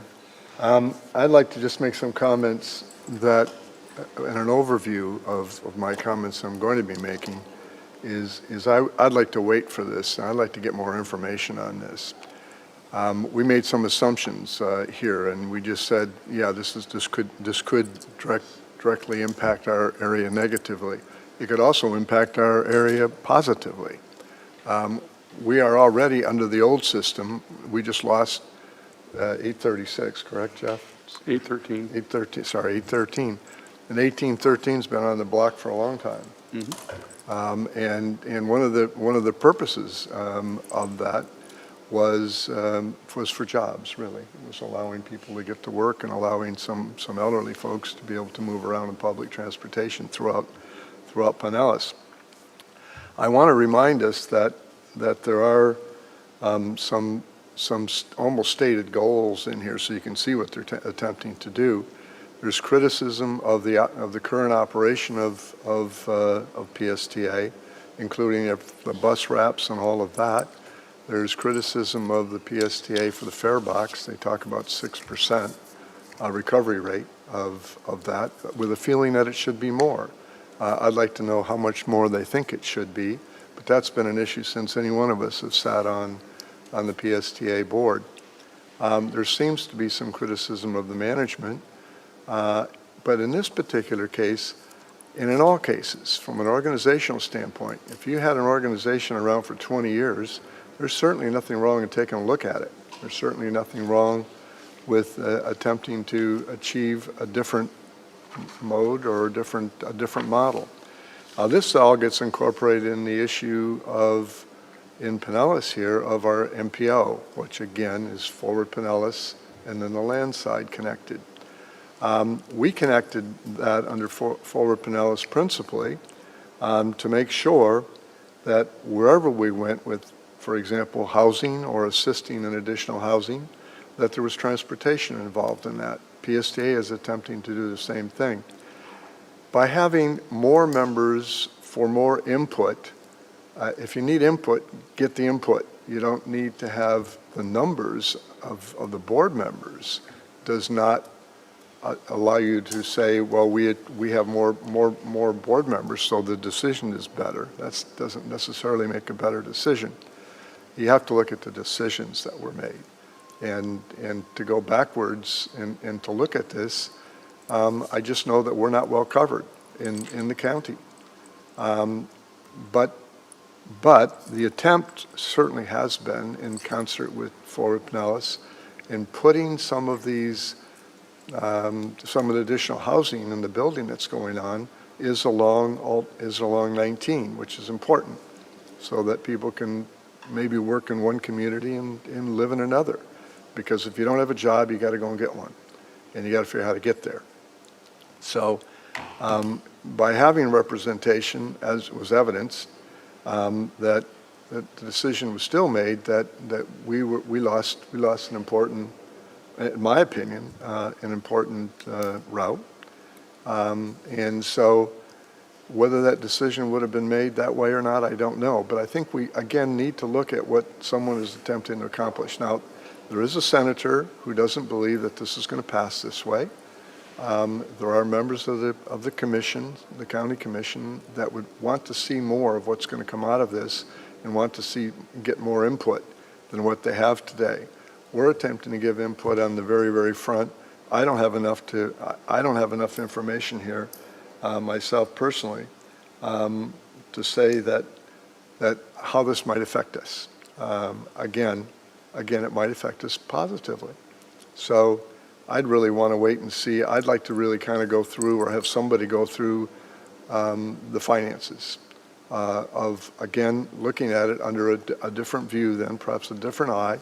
This is a decision that is going to initiate through the state, because that's a requirement. So they're going to have this board look at it and decide whether they're going to vote on allowing it to happen. If it doesn't happen, then we'll see a whole nother, I think we'll see a whole nother presentation done as it relates to how PSTA is being run, because there were enough criticism made in the presentation by the representative. So I think if you read it, you can see what the issue is, or what they are claiming the issue to be. Again, it boils down probably to this 6% recovery of the fare box. So there was criticism of all the free ridership that was going on, and I know I read that, and I saw a lot of the free ridership. I saw a lot of the wrappings. Don't know exactly what it costs to wrap a bus. I don't know that, but it's expensive. I can only assume. So there was criticism, not only of cost, but criticism of revenue. So, and it was pretty strong. I think probably the board, I don't know, but the board of commissioners for the county may feel the same way. So this may just be a first shot at taking a look at how it's run, what the purpose of it is. I don't want to stand in the way of having somebody review this. If this is the way they feel they need to review it, well, so be it, because that's how they started it out. I need more information before I'm going to ask my representative or our representative for the Board of County Commissioners, and then therefore all of the Board of County Commissioners, to not take a look at this. And that's essentially what we're asking them to do. We're asking them just don't go any further with this. I think it's changing. It's already changed by them, as you mentioned, taking away the governor, making an appointment. That's the only thing that changed. He had a freedom of making an appointment. There's also criticism of the management there, and they want to make sure that they've got a management team they're implying more knowledge and more information about not only the public sector, but the private sector. And that's stated very clearly. Yeah, there's nothing behind that in the bill. Geez, no, that's certainly honest. We know what that's about, John. We know what that's about. We all know what We all know what that's about. And you know what that's about. I do. I think there's criticism. There's criticism of management. That's what I think. Can I add something to this conversation? here's what I don't like. I'm not saying PSTAs run well or not run well. I think we have, our representative is telling us he has concerns with PSTA in other ways. But you don't take the sledgehammer and have the state dictate what to do about it. The fact of the matter is, you have a 13-member board, is it 13 or 15? 15-member board. How does your 15-member board feel? Does your 15-member board, what are they saying? Because that's the governing body of this organization right And now. I can't say all, certainly, most of them, as a majority, the board does not approve of this bill. Okay. And if there is a problem with the management of the organization, then fire the management. That you don't take a state bill with petty things. Bus wraps, can I just tell you? Bus wraps are a form of revenue. They are a form of revenue. Now, you don't get to say no bus wraps unless it talks about this. You can't do that. You don't get to say no free rides except for veterans, which we already know a particular county commissioner is pushing that. You don't get to tell an organization how to operate like that.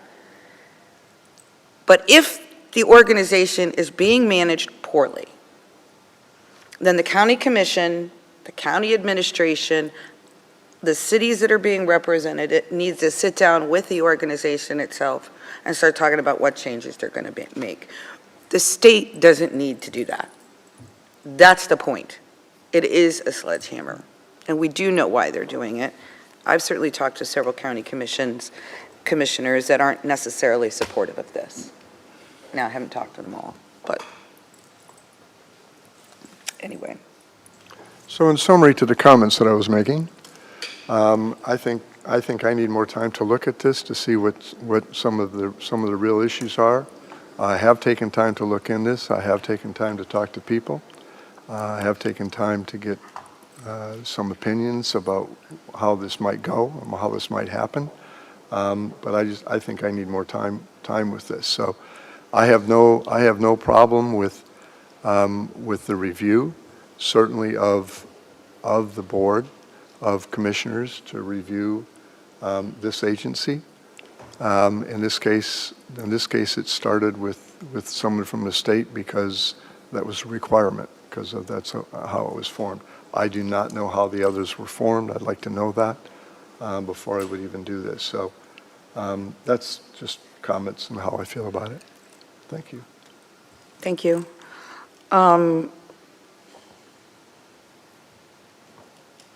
So a few things. We cannot wait because we don't have another meeting besides Thursday before the legislative delegation is going to vote on it. So that's why this is a start item. I do think it's overreach. I am certainly not dissing the fact that there may be concerns. There were concerns when I sat on the board. There is a lack of trust going on over there. But I also feel that the way that needs to be handled is through the board that they have. I think some of the things that are in here, besides the fact of just taking our seat away, which I'll say in a minute, it's talking our seats being taken away, are, in addition, if you just go through here and look what they've added, they are limited in how much they can borrow. You've got multi-million-dollar projects here, and you're going to limit how much they can borrow? That's crazy. Shall never offer free fares. Okay, well, free fares is a problem, and how much we're actually losing. You know that the Jolly Trolley, we do a spring training thing, right? And that's a free fare. Okay? All of $2,000, I think, is what we realized. Loss of revenue.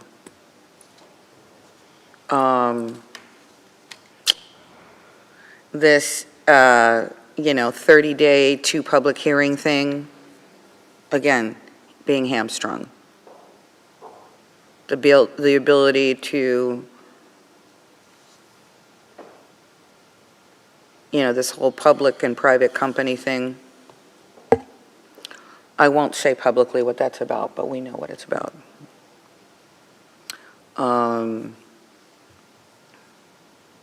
It goes so far as to say they must adopt a mission statement.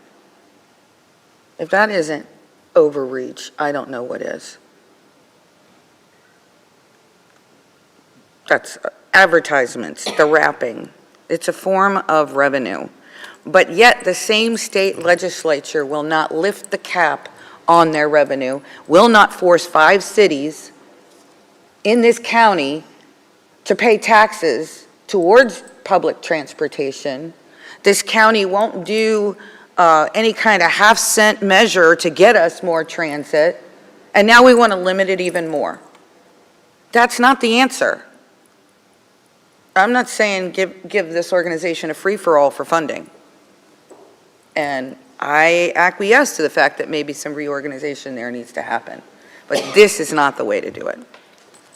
And this just opens up the door to even more. Like I said, we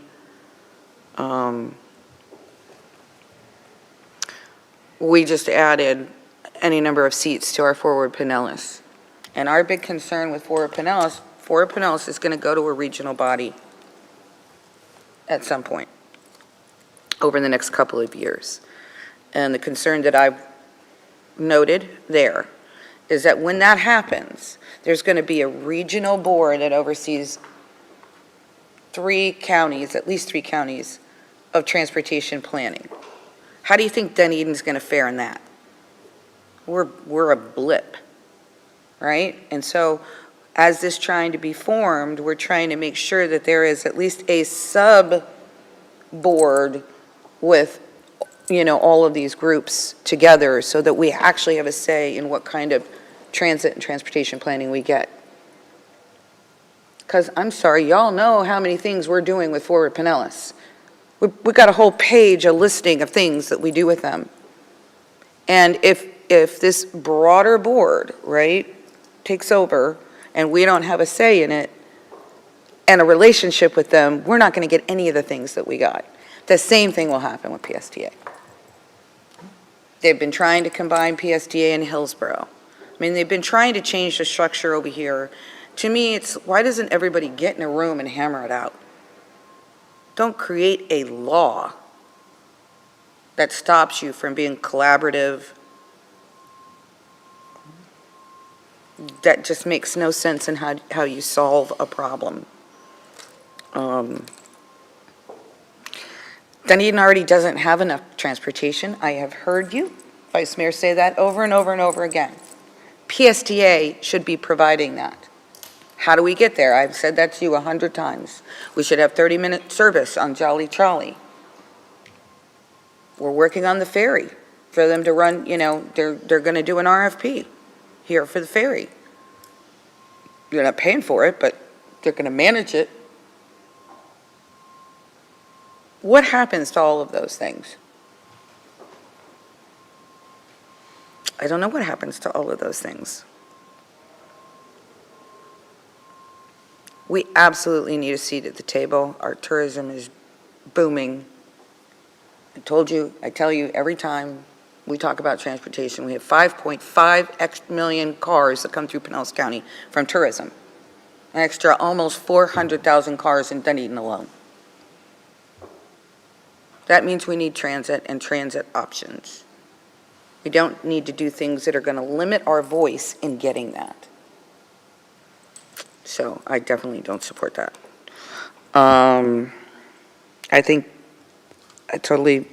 just want to reiterate, I want to respect the right of people to question how the organization is run.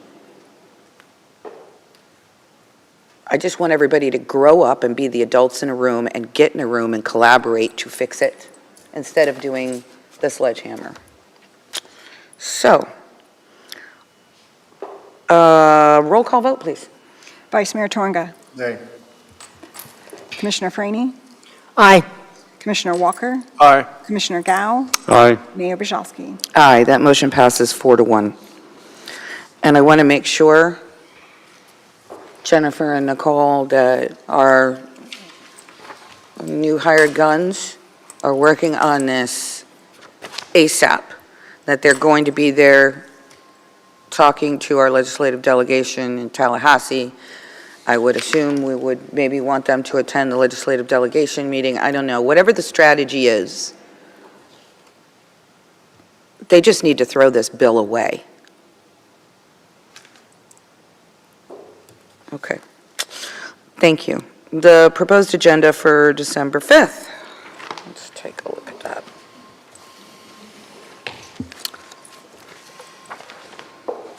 Okay, so I think we're going to be moving something. Yes, You want to talk Mayor. about that, Jennifer? Sure, absolutely. On December 7th, which is the Thursday evening meeting, you only have two items.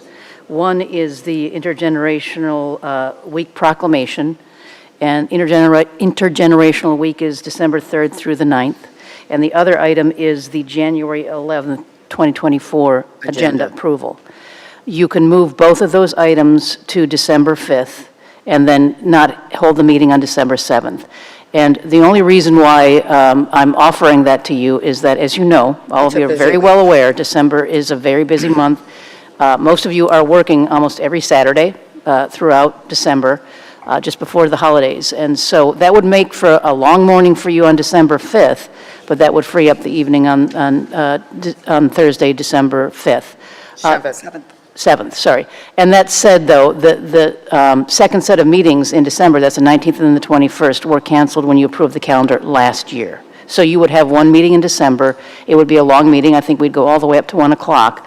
But it would free up that Thursday evening meeting, which is really, it would probably be done in about half an hour.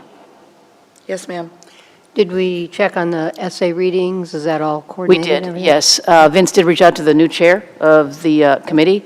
Those children were not booked as they were last year for that evening, and so we can read the proclamation at any point. Okay, and then we can also, Rebecca, maybe tickler this in some way, so maybe intergenerational could actually be done earlier if they want to do the essay readings? I don't know if they want to do that. I but- can look and see when they actually make those decisions and see if that Yes. can be done earlier. Good. Everybody okay with that concept? Yeah. I know I am. Yeah, I think it's a It's good a idea. crazy month. Sure. Okay, so what I need is a motion to combine the two meetings, all for December 5th, So and to moved. cancel. Second. Okay, Commissioner Franny and Vice Mayor Tornga. Okay, all in favor signify by saying aye. Aye. Aye. Any opposed? Hoorah. Question? Yes, Did ma'am. and we moved the restoration to that meeting too, December 5th? We did, yes. Okay. got it.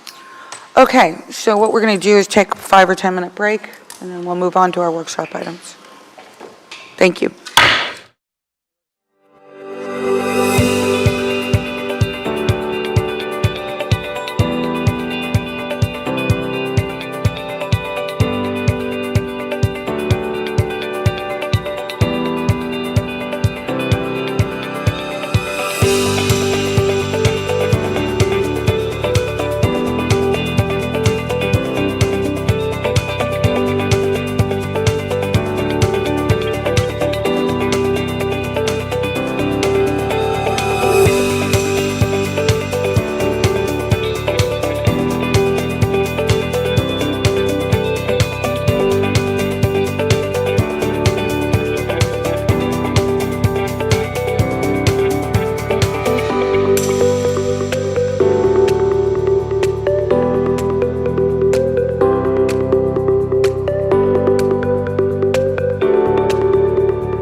Welcome back to our City Commission work session of November 14th. We'll move into our workshop items, which are informational, and we're going to get an update on short-term vacation rentals. And we have George, Joey, and Julie.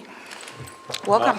Awesome. Thank you, Mayor, Vice Mayor, Commissioners. George Kinney on behalf of the Community Development Department. Of course, with me is Joseph DePasqua, the Assistant Director, and Julie Phillips behind us, who is our Code Compliance Supervisor.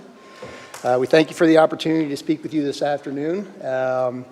This is really what we think is a really good program that needs to be out there so people can understand it and we can educate folks, and this is a great opportunity to do just that, so we're pleased to be here. A lot of this is building off, if you'll recall, about a year ago, we talked to you all about the Calvin Giordano assessment and where we were with respect to those improvements in the Code Enforcement Division generally.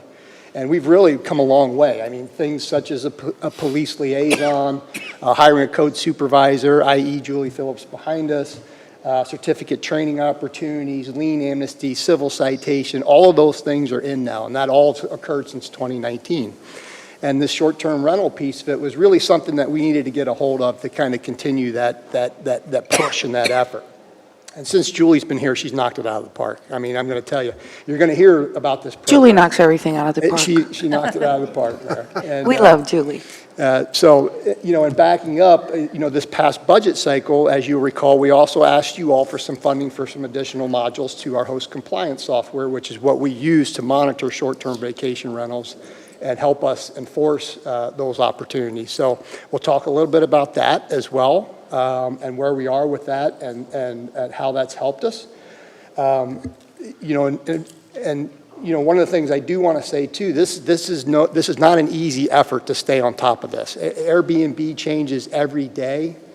It takes a lot of work and a lot of effort to go find these properties and appropriately disposition them. So we'll talk a little bit about that as well. And as you might know, there's gamesmanship involved with that. People will post something on Airbnb, a day later they'll change it. So there's a lot of things that go on. And again, kudos to Julie and her team for what they do to keep on top of that. One thing I did want to mention, and Jen's not here, we asked Jen Welsh, we were hoping she could visit with us today, but she's been, what an awesome liaison outside of staff that we have used continually to help support this effort going forward. And I know Julie and her have worked continuously to try and to take the best approach to recognizing these short-term vacation rentals and, again, how to disposition them. So I'm actually going to step aside. Joey is going to kind of present a little bit of an overview. We're going to discuss the process. We're going to share with you some numbers. And then, of course, we'll all be here at the end to answer any questions you might have. So with that, I'm going to ask Joey to go ahead and start. I just got a text from Jen Welsh who says she'll be here in 10 minutes. Wonderful. Well, thank you. I appreciate that, George. So, yeah, if you would, what I'd like to do is on a much higher level, talk a little bit about, and a lot of this is really just informational stuff before I'll turn it over to Julie for actual code compliance and some of those specific numbers. But I want to talk to you a little bit about the program. And also for those watching, there's an opportunity here to, I think, learn a little bit about what short-term rentals mean to us in Dunedin, which is different from community to community. So with that, we're going to talk about the types of transient use. That's a very general term, but it is a term we use in our code. We're going to talk about where transient uses as a whole are allowed, where short-term vacation rentals specifically are allowed, what a short-term vacation rental is, and how it's prohibited and where it's prohibited, why it's prohibited. We're going to talk about a registration requirement, and then Julie is going to talk about how we identify it using that software George mentioned, the compliance process, some of our numbers and our successes over the last year or so, of course emphasizing communication, and then there's a little link to a page that we have all this information in one spot on our website, which has been very helpful. So the first thing I'd like to talk about is what are transient uses, and this is a broad term, but in Dunedin there's really three types. There's a short-term vacation rental, STVRs as they're called. There's the bed and breakfast inn, and then there's another one where we list three together: hotel, motel, and condo hotel. And these are These are 3 types of uses identified in our use matrix where you would have some form of transient use. For today's presentation, we're going to focus on the short-term vacation rentals, but there are these 3 broad uses in the city. Where are transient uses allowed? And again, I'm going to use the word transient. That's the broader term. That would be all 3 of the previous uses. And you can see there's a myriad of our zoning districts that do allow some form of tourist transient use or short-term vacation rental. I'm going to zero in a little bit further down specifically on short-term. But you can see there are a number of them that would allow things like hotel, motel, condo hotel, and bed and breakfast inn listed here. So what is a short-term rental? And on the way our code reads, a short-term rental is when you rent a living unit for any period of time less than 90 days or 3 calendar months. And so the vacation rentals such as those from Airbnb, VRBO, Vacasa, and the like, those are all considered short-term vacation rentals because they generally happen for less than 90 days or 3 calendar months. So that's what we'll be talking about today. So the long and the short of it is, where are short-term vacation rentals allowed in Dunedin? And they're allowed in really 4 zoning districts. The reality is it's really 3 because we break DC into street types, as you know, A and C and B. So we'll call it 4, but it's really 3. The important thing here is we've put together this guide that's available, and we do get regular inquiries from realtors, investors, property owners, potential buyers, looking to where can I do legally do short-term vacation rentals in Dunedin. And these are the 4 areas you can do it. And so you can see, I've highlighted that. I know it's a little difficult to see on this, but you can see there's a whole bunch of no's and 4 yeses. You'll also notice that there is a footnote 4, and what I'll point out is other than downtown core, which our entire downtown core has 1 land use category called activity center, where short-term vacation rentals are allowed in that district throughout because the land use is compatible to it as well. So DC zoning, AC land use, it's allowed. The other 2 areas, while you'll see that it says yes, the footnote 4 talks about the land use. So the land use also has to allow for a short-term or a transient use for that zoning to allow. So that's why it almost means to look at on a case-by-case basis. So in some instances, tourist facility may have a land use that would not coincide with short-term, and so the answer to that question, if asked, might be no, you can't do short-term vacation rental at that specific site. And so we encourage people to contact us. They can certainly do this research on our own through the website, but essentially we get contacted a lot about tourist facility property and FXM because they want to know if they can do it, and we always check the land use to be sure. And that's an important distinction to be made. So having said this in this one particular slide, what I want to emphasize really, or what we want to as a team is emphasize, is there's a very small geographical area in Dunedin where short-term vacation rentals are permitted legally. And those are the ones we're trying to get registered and with their BTRs and have their fire inspection and be legal and on the books. And so when you think about this, this use, it is very small in geographic area where it can happen.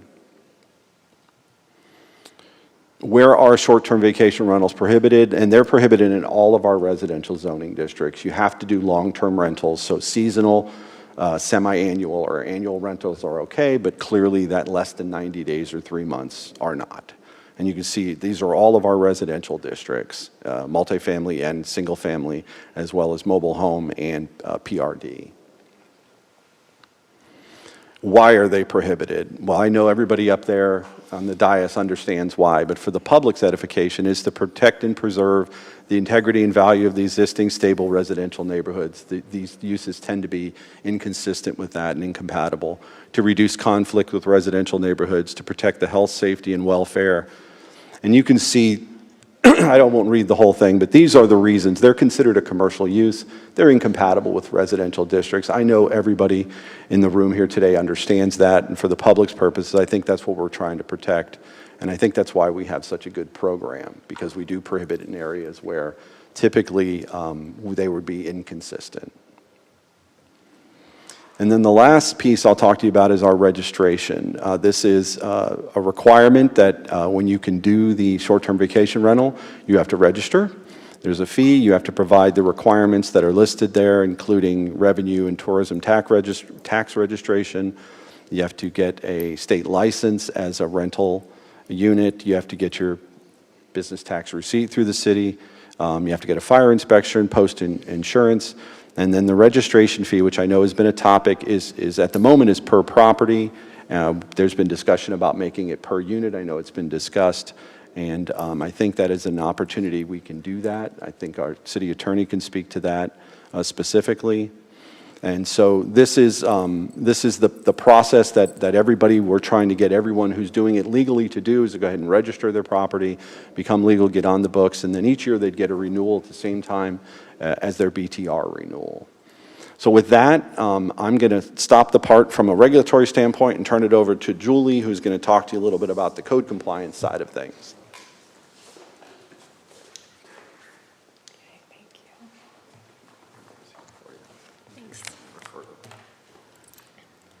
Welcome, Julie. Good afternoon, Mayor, Commission. So how does the city identify short-term vacation rentals operating within the city limits? The city is contracted with Granicus, LLC, also known as Host Compliance, to assist in identifying advertised short-term rentals. We currently utilize 3 modules: address identification, rental activity monitoring, and compliance monitoring. What is the code compliance process? Using Granicus software, staff identifies properties being operated as short-term rentals. After verifying zoning categories, we are sending notices of violation to those property owners in prohibited zones to cease advertising immediately and stop renting short-term to avoid further code enforcement action. For those properties in allowable zoning categories, we are sending notices of violation to those property owners, letting them know they must obtain both a short-term vacation rental registration and a business tax receipt to continue to operate. So for the bad actors, as we call them, what do we do with them? Well, we can start with the code enforcement actions of noncompliance of Code Board, daily fines up to $250, capped at 20 days at $5,000. Daily fines up to $500 for a repeat violation and capped after 20 days would be $10,000. Civil citations up to $500 per day, and there is no limit.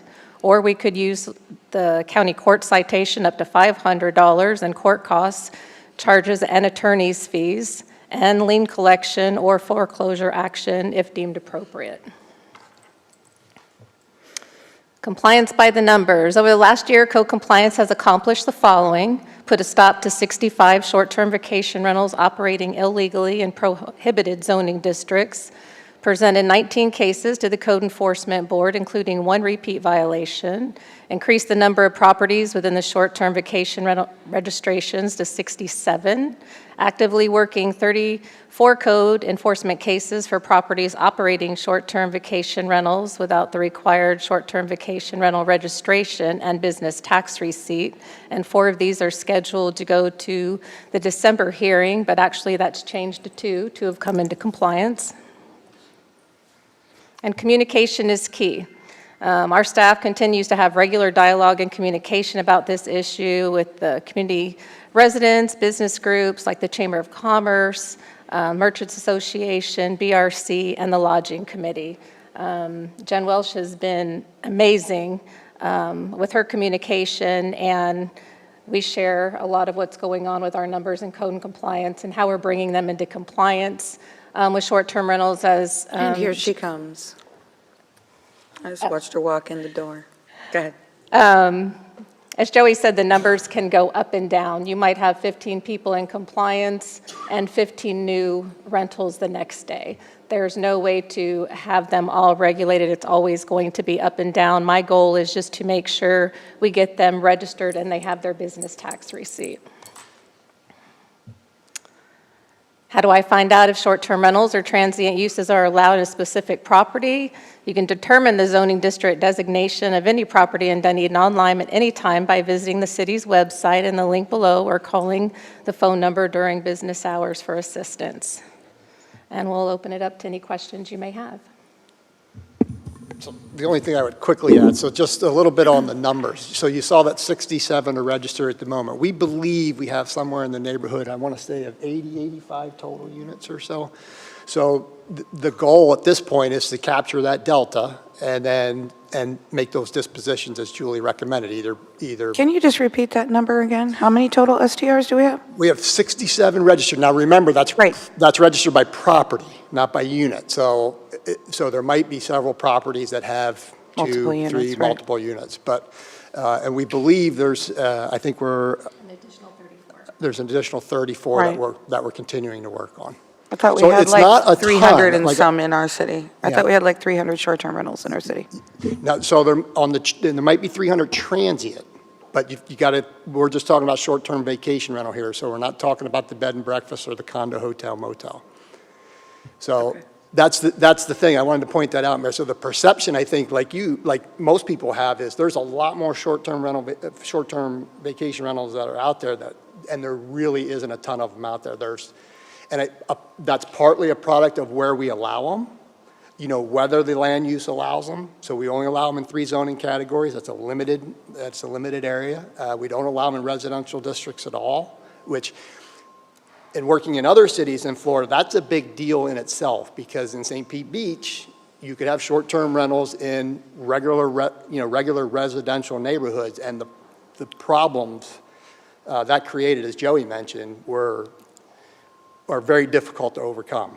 Whereas I think there's a lot of foresight in this program to say, this is where we want them, they are a commercial use, this is where they're appropriate. So I just wanted to make that point. But. Okay. We'll start with questions, Vice Mayor. Thank you, Mayor. So I have, over time, have always attempted to find out how many could there be. And so I've had meetings with you guys, as you know. So when I ask that question, I'm attempting to define how big this issue could be for us. It sounds to me like you're getting that you really know how many there could be. But so for anyone that's listening, for example, if you take a tourist facility, okay, any one of them, that could be a lot of numbers within that one tourist facility location, couldn't there? Again, it goes back to the land use commissioner. I'll just interject. I think the number that Jennifer gave us back in the day was roughly 4,000 available units. Right. Not properties, but units. Within the districts that the zoning district and the land use would permit a That it could short-term be. rental. I was going to ask that. So we had that big number, and does that include the land? Because you brought up that point, how the difference for the land use was. So that is with the land use then. We still Yes. have the 4,000 that there could be, and yet we only have 67. Well, There's more than that. So that's 67 properties, again. So there might be, let's figure 2 units per property, there's probably 150 to 160 units out there. So there's a sub underneath that would add then to some other number. Yeah, we always need to know it by unit. We don't care about property. We need to know it by unit. Right.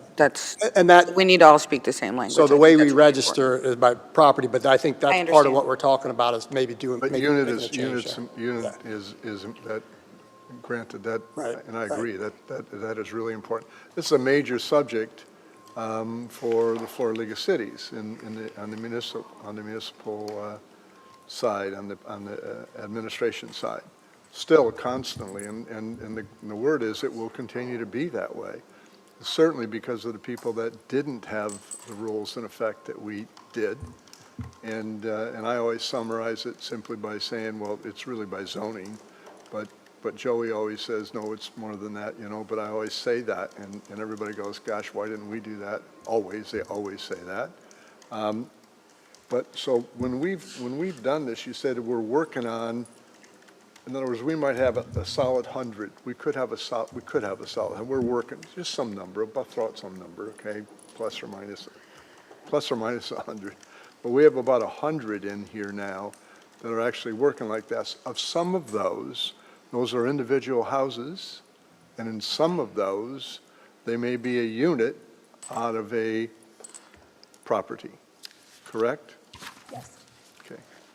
So thank you for that clarification, because I get asked that question number of times by people on in the Causeway area. What does that really mean, and how does that work?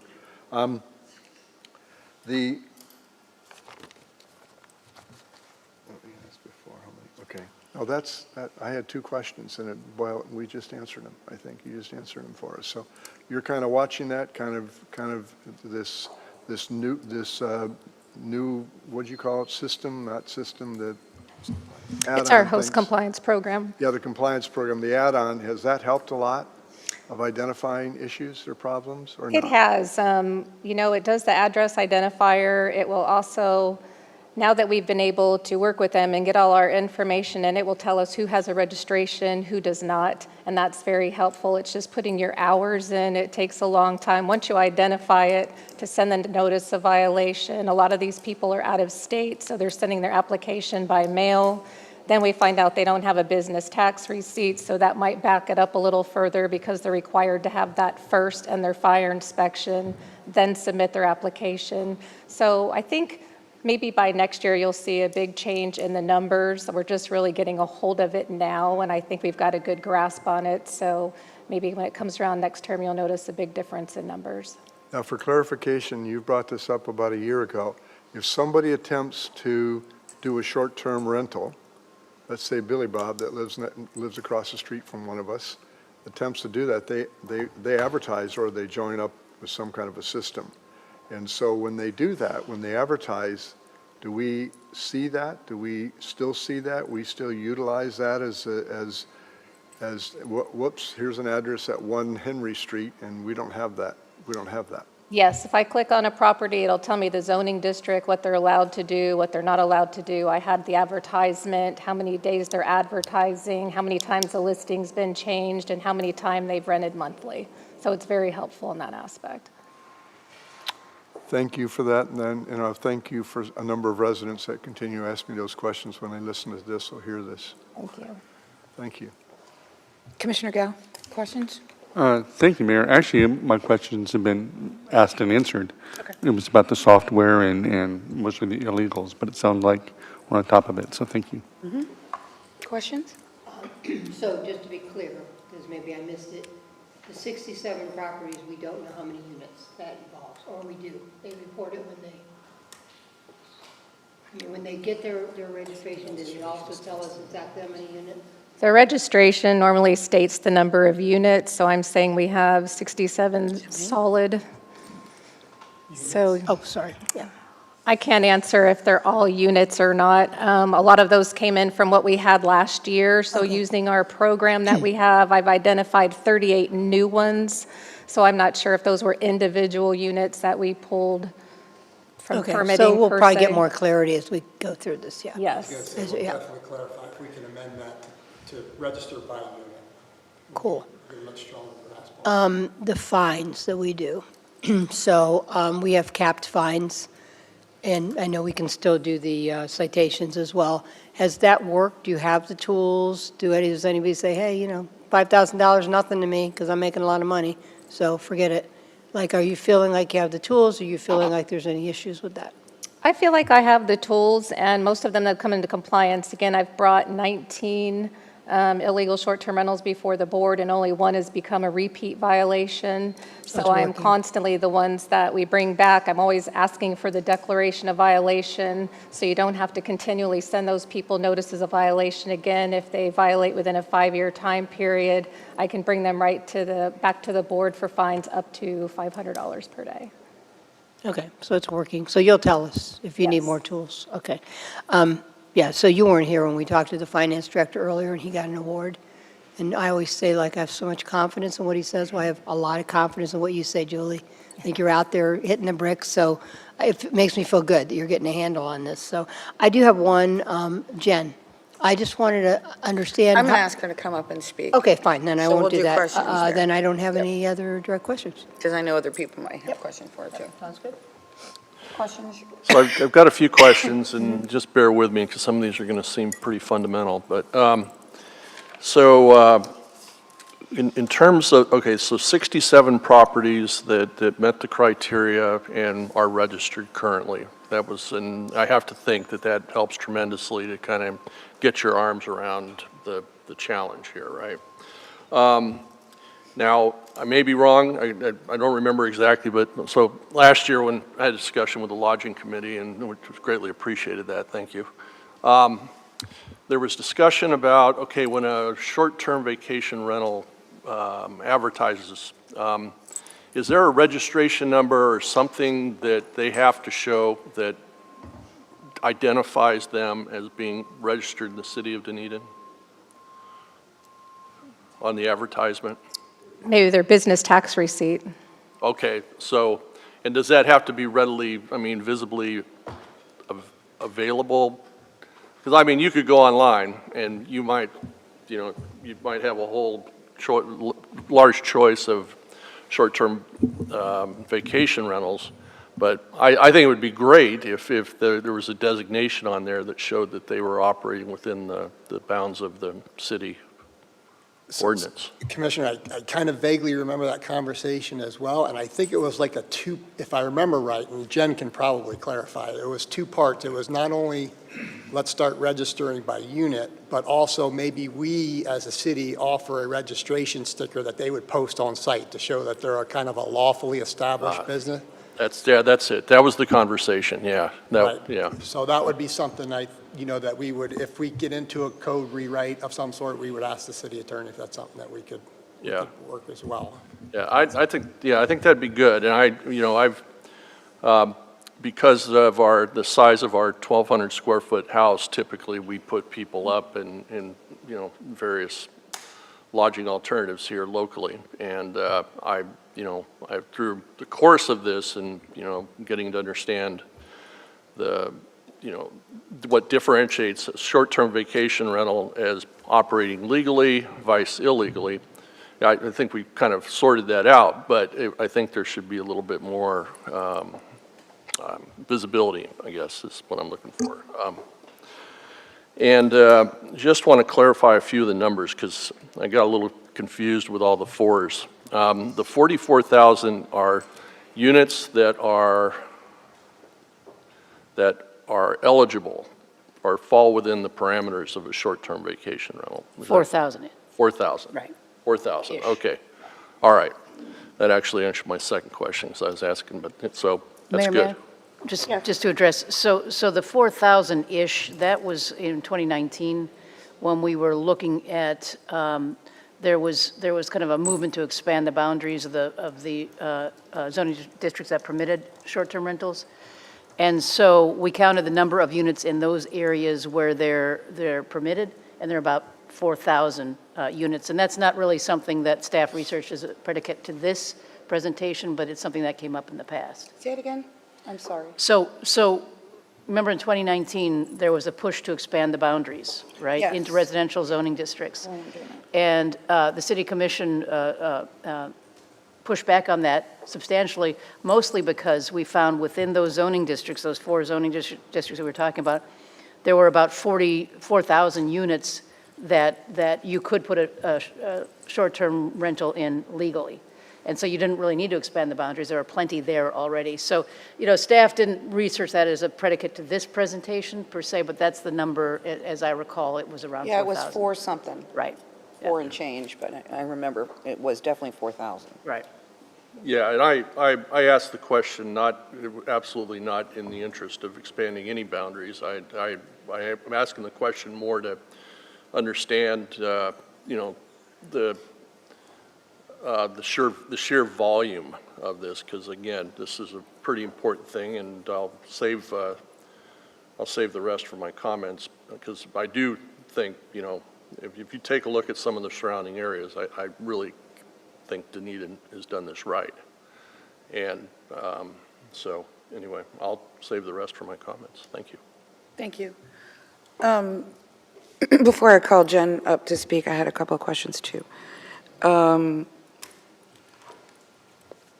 We definitely need to know the number of units, because ever since we started this thing, we've always had somewhere in over 300, 350, and at one point I think we had 600 until we weeded out some of the illegal folks and hopefully weeded them out, but I just remember that it's always been around 350 units. So, you know, if you can get us that information, that would be helpful. So I know I've mentioned this to you, Jennifer, so there's no surprise here. I don't want to wait till our whole code rewrite to get this unit registration. And I thought we were going to work on this like yesterday. So we actually spoke to the city attorney about that. So, and Isabella can speak to that, because the issue was, what we didn't want to do was poke at our adopted ordinance and somehow throw out that preemption. So we have good news in those terms. We can act upon it. Sure, Mayor. So there is a Florida statute that unless a ordinance was adopted prior to June 1st, 2011, that essentially post that day, a city or local government cannot adopt any local ordinance or rule that prohibits the duration nor frequency of a short-term vacation rental. Yeah. There has been some thought that if you had you had such an ordinance, that to amend it, you might lose it. There was there's an attorney general opinion that made some attorneys believe that would be true. However, as long as any kind of change to the registration regulations as to, per unit as opposed to per property, as long as it does not have the effect of prohibiting the duration or frequency, it is our office's opinion that that can be done. Okay. I think I appreciate that. Very good. So how quickly can we get this thing changed? Because, we've been talking about it for like a year. Right, so we'll be happy to move forward with it as a single item. We're waiting to batch together some land development code amendments to the city commission, because those aren't small things, but we can go ahead and move it forward, subject to consensus direction of the city commission. Are you guys okay with that? Because, I know we've all said it before. I guess my then question to you all is, how does that affect your program when it looks at it? You're just trying to get it together with the way it is, and then we're going to change it. How do you think that might affect you? It would just be getting online or having a conversation with them to change it. So could we, because one of the programs we got for you was some kind of automatic letter thing, right? Is there a way for us to do an automatic letter to let all the property people know this thing is changing by, I'm being very hopeful, and I know this is not the date, but January 1st, and, you'll need to. I think it's very possible to upload a letter and just have them send a mass email. Okay. There are a number of other opportunities to, as it rolls through the process, this would obviously go to the LPA for recommendation to you, so it'll be publicly noticed. It'll be all kinds, we'll put something on the website, we'll send it out on social media, we'll let people know. From an operational perspective, it's a nothing. It's just, we're just looking at it. Well, it's just to continue to follow up on something that didn't exist before. So I know that takes extra effort. Not that we're going to stop the extra effort. I'm just acknowledging that we know that. So I have talked with Jen and by extension to the lodging committee, and I know that there's still a feeling that we have a lot of illegals out there. And I'm going to let her come speak after I ask you this question. But you're saying you don't feel that way?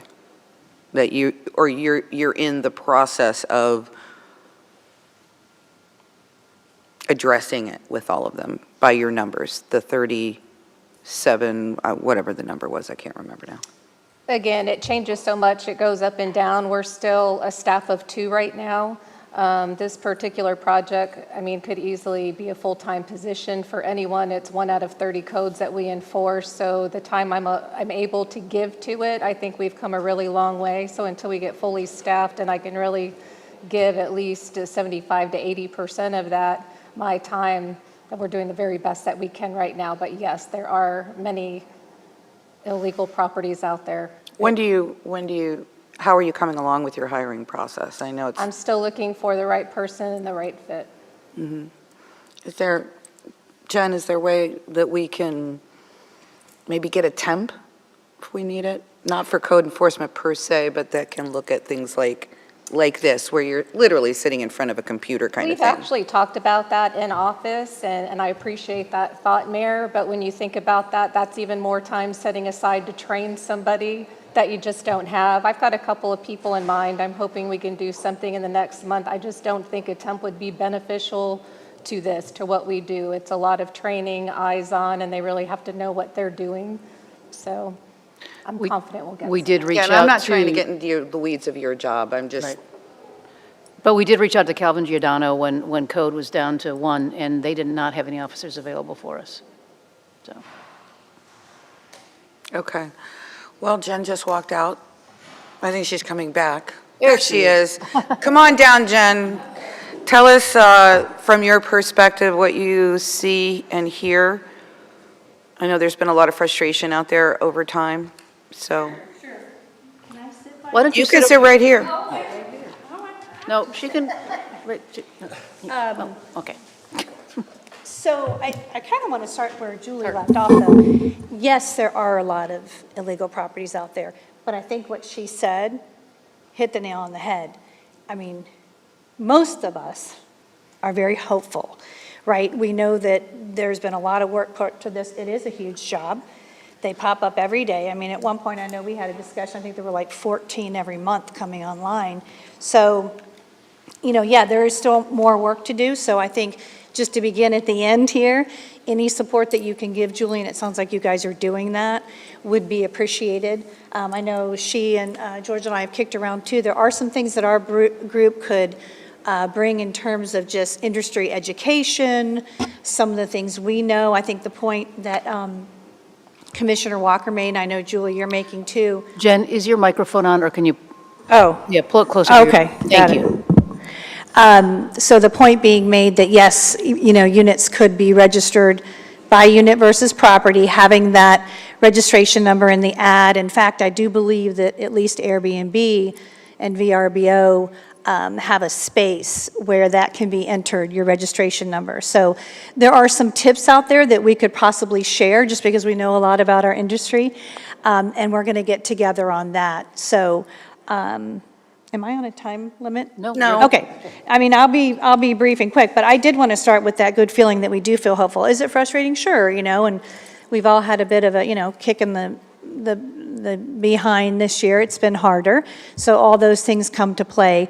But in terms of where we've been and who we have at the helm, I think we feel really great about that. Okay, so I did want to hand these out to you guys. Julie, would you help me maybe and pass those? This is a little bit about Dunedin Lodging because I want to start there. Actually, I want to start there, but I do want to step back just a minute in terms of the numbers of units. I just want to make a couple comments. I would agree with the mayor that, you know, as a consumer, if you were to go on Airbnb right now and type in units in Dunedin, you're going to come up with like 350 listings, right? So that's where I think we sometimes get the disconnect of why are we only finding, well, of course, 64 properties, but maybe more units. So if you go, like I said, to Airbnb as a consumer, you're going to see like 350. Sometimes, some days I see 500, which I don't get that, why that fluctuates. But I will tell you, there are some unincorporated Dunedin units that show up that probably are not showing up in her counts, right? So it's still Dunedin, but it's not what we manage. And I know that some of Clearwater starts to bleed in. The folks in North Clearwater have gotten, you know, really eager to say, walk to Dunedin, but they're really in Clearwater. So they might show up in that search. So the numbers are muddy a bit, but I think the more that we work towards getting those unit counts and really get a hand on it, we'll really know. For those of us in the business, especially lately, with our occupancies down, you know, we're not feeling like we need to add any more either. So I think that conversation, you know, comes and goes, right? But that may be a little bit about kind of the disconnect with some of the numbers. So shifting gears, Dunedin Lodging. We are a subcommittee under the chamber. This is a handout that I put together several months ago trying to recruit more people to get on board with Dunedin Lodging. We've been a little bit on hold. Y'all know there's been leadership changes, or there are leadership changes with the chamber. And so although we've recruited to date like 24 some members, which again, that represents hundreds of rooms, right? Because we have the Fenway and, several short-term rental operators that have multiple units. We paused a little bit on recruiting and folks because we've struggled a little bit with how to explain how we relate to the chamber and what the benefits are. So I think you'll see a big swell in our recruitment. These guys have delivered another 50 so registered people that we can approach, so that's great. But Dunedin Lodging is all about, you can see on this sheet, we want to be a central source for lodging. We want to have, direct connection with the city. We want to network to make sure people have a great stay here, and then also advertise. So that's still alive, it's just a little bit on hold, if that makes sense. Any questions about Dunedin Lodging? Can you tell, well, there was an app being developed that would show all the lodging, and there were several difficulties, one of which was there was a feeling amongst the lodging members that they didn't want to see illegal short-term rentals get put up there. Do you still feel that that's the case, or are we addressing it quick enough? Meaning the city, because, with something that's automated and it pulls, it's looking at whatever is showing, just like what host compliance looks at. It's looking at the same information to pull into the app. But if we're getting to these illegal ones as quickly as possible, but you feel like it's not getting to it quick enough. I would have a hard time answering that for the group. I would say there's kind of been some mixed, I was of the opinion that I could probably go with that because of the benefits of the exposure, but I know there's other people in the group that really felt like, hey, this is on a city website, it's city sponsored, and aren't we kind of maybe sending a mixed message? So I know I thought that kind of went on hold, so I think we tabled discussing it a little more. Well, it did, but it doesn't have to be. Yeah.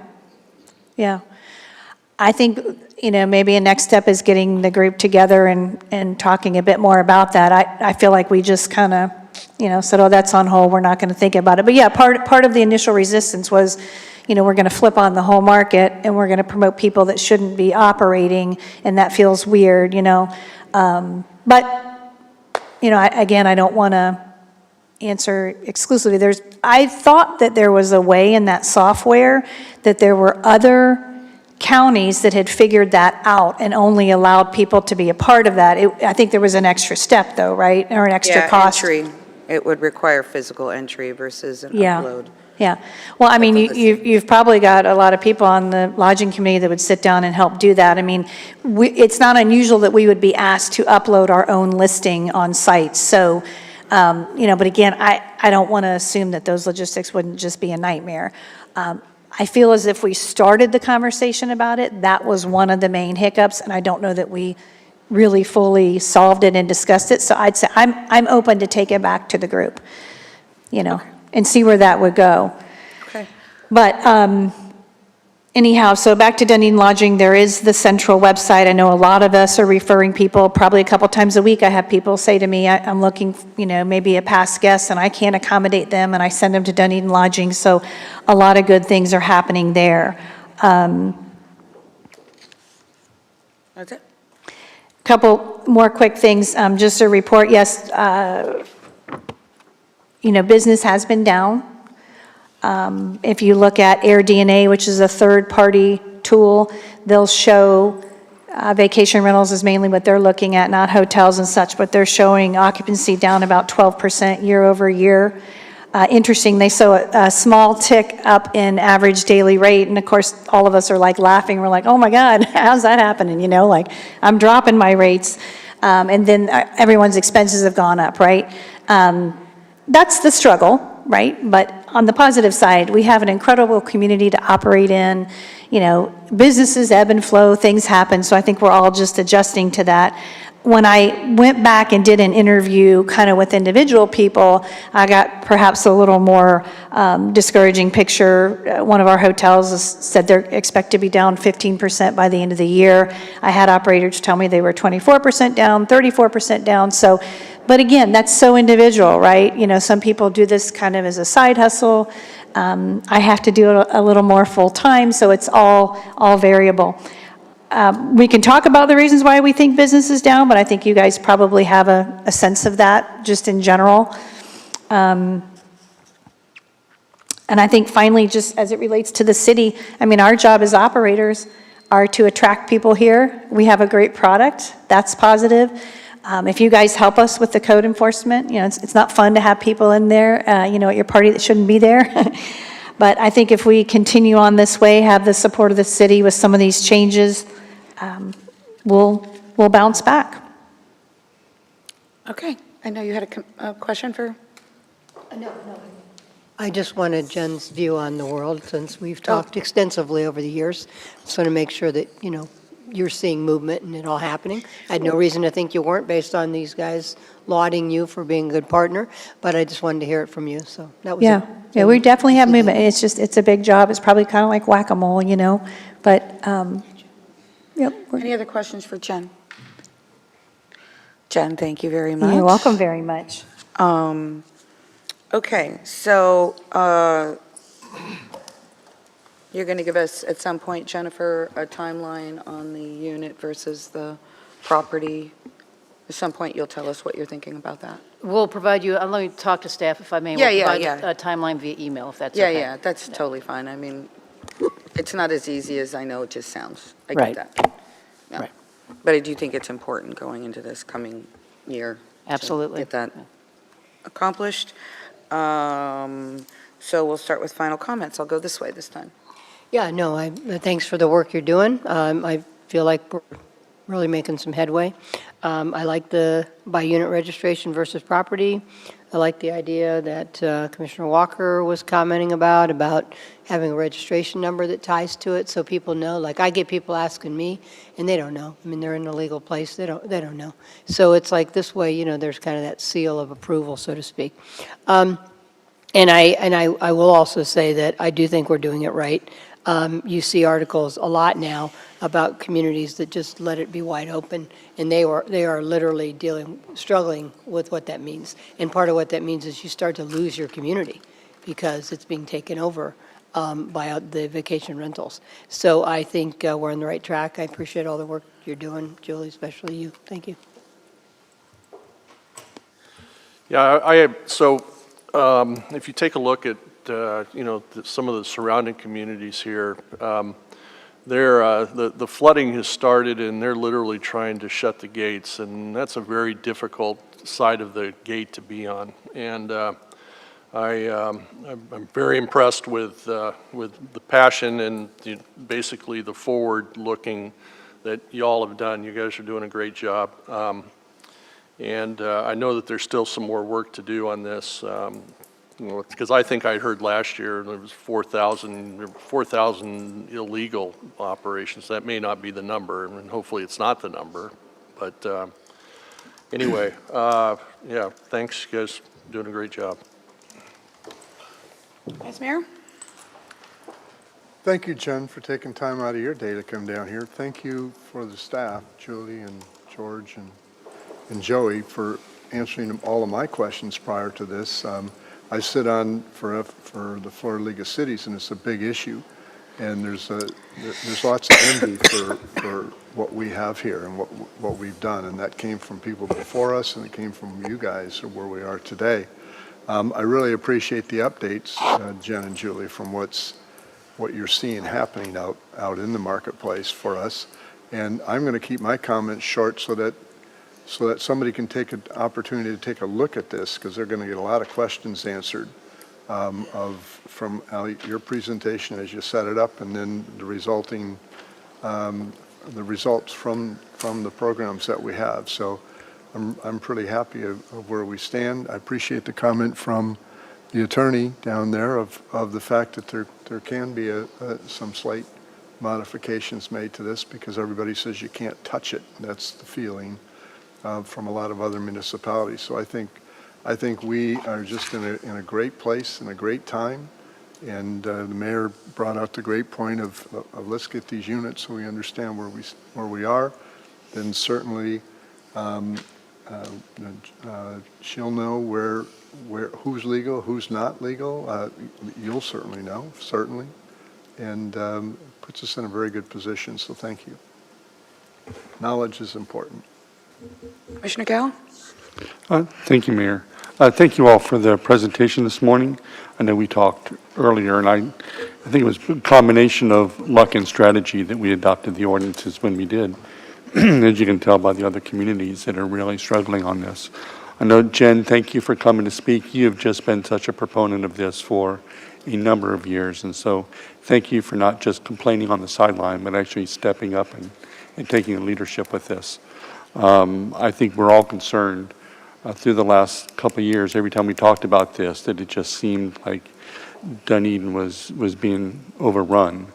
And it seems like we're starting to get kind of a handle on that and toning it down. So thank you all for your just continued work on it. I do appreciate it. Thank you.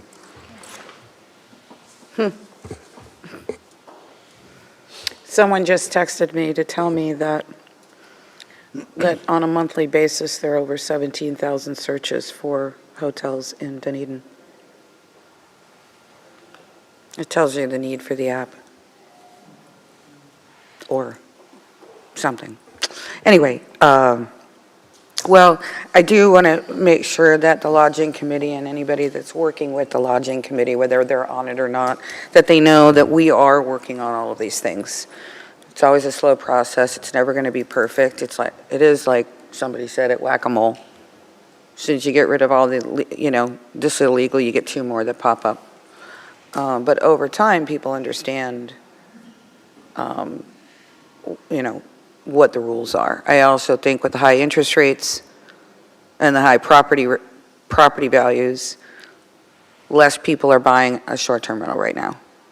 So I do think that, do I think that's good?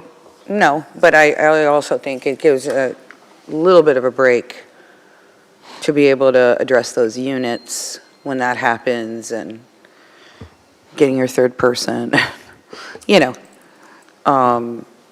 Visit St. Pete Clearwater talks about the hotels and short-term rentals. We are, it's interesting because hotels are, their business, depending on whether you look at occupation or average daily rate or whatever it is, they're maintaining in a certain way, whereas short-term rentals are dropping off.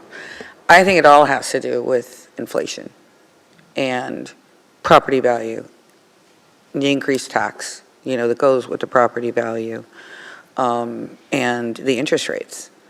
I think, that's what it all has to do with. It will level out at some point or another. And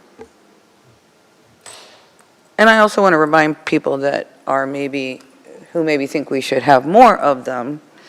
Number one, the 4,000 units that are really available, so buy in an area where you're legally allowed to do it.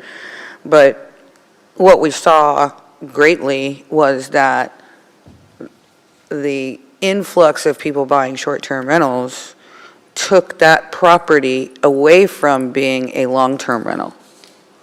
And in certain areas, the illegal ones are taking away our long-term rental ability for first-time home buyers or seniors or anything else. And it has definitely affected our affordable housing, because there is no more. We used to be able to get into a house, even if you were just renting or working with the owner to rent to buy or something. You can't do that anymore because of what's occurred. So, yes, there is a balance that's needed with all of that. And I think what we're going to see in the next year or two is sort of that starts to come back. And that's because the interest rates and the inflation that's occurred. Anyway, thank you guys very, very much. So we're going to work on the unit thing, and you're going to email us the total units versus the properties. Yes. Mayor, just one thing that I just wanted to wrap up with. When you had directed us to, or rather, when you approved the agenda for today, where this item appeared, two things, Mayor, you'd asked about those numbers, and those numbers were baked into the presentation. Also, Commissioner Frayne had asked us about, some of the cities, some of the regulations that they have, what are we're seeing as far as cities that are out of control, or what those regulations are. It was really hard to research that itself because, staff looked into that, but everything is. Indian No, I Rock. wanted to make sure that you knew I did. Honey, it's called Indian Rocks Beach. We looked at that, we watched Look that at Indian meeting, Rocks Beach. They're and we couldn't, I mean, it was killing really. themselves over there. I mean, you see the different articles when they're. The programs are just so different in every Right. community. They're all contextual, some allow them in residential zone areas, some don't. Well, I read an article about Barcelona, where they just let too much happen. I'm and now they're- kissing up to John Hubbard You bet. because he was the one that got us to do what we did and how we did it. So, Yes, absolutely, thank you, Jesus. yes. Vision. Anyway, thank you guys. Thanks for all the hard work, and we'll get a timeline. Jen, thanks for working with everybody. We're going to keep plugging away. Where did little mama go? Thanks, guys. Okay. When we're always thrilled to have her. All right. Bye. All right, we have the Duke Energy Park and Plug EV Charging Station Program. Welcome back, Natalie.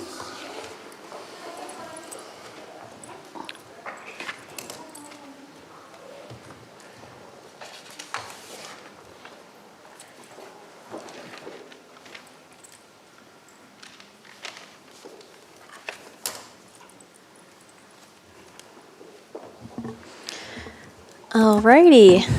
Again, Natalie Gass, Sustainability Program Manager for the city, and here to discuss the Duke Energy Park and Plug program, the pilot program. We can go have a review of the pilot program and then also talk about next steps.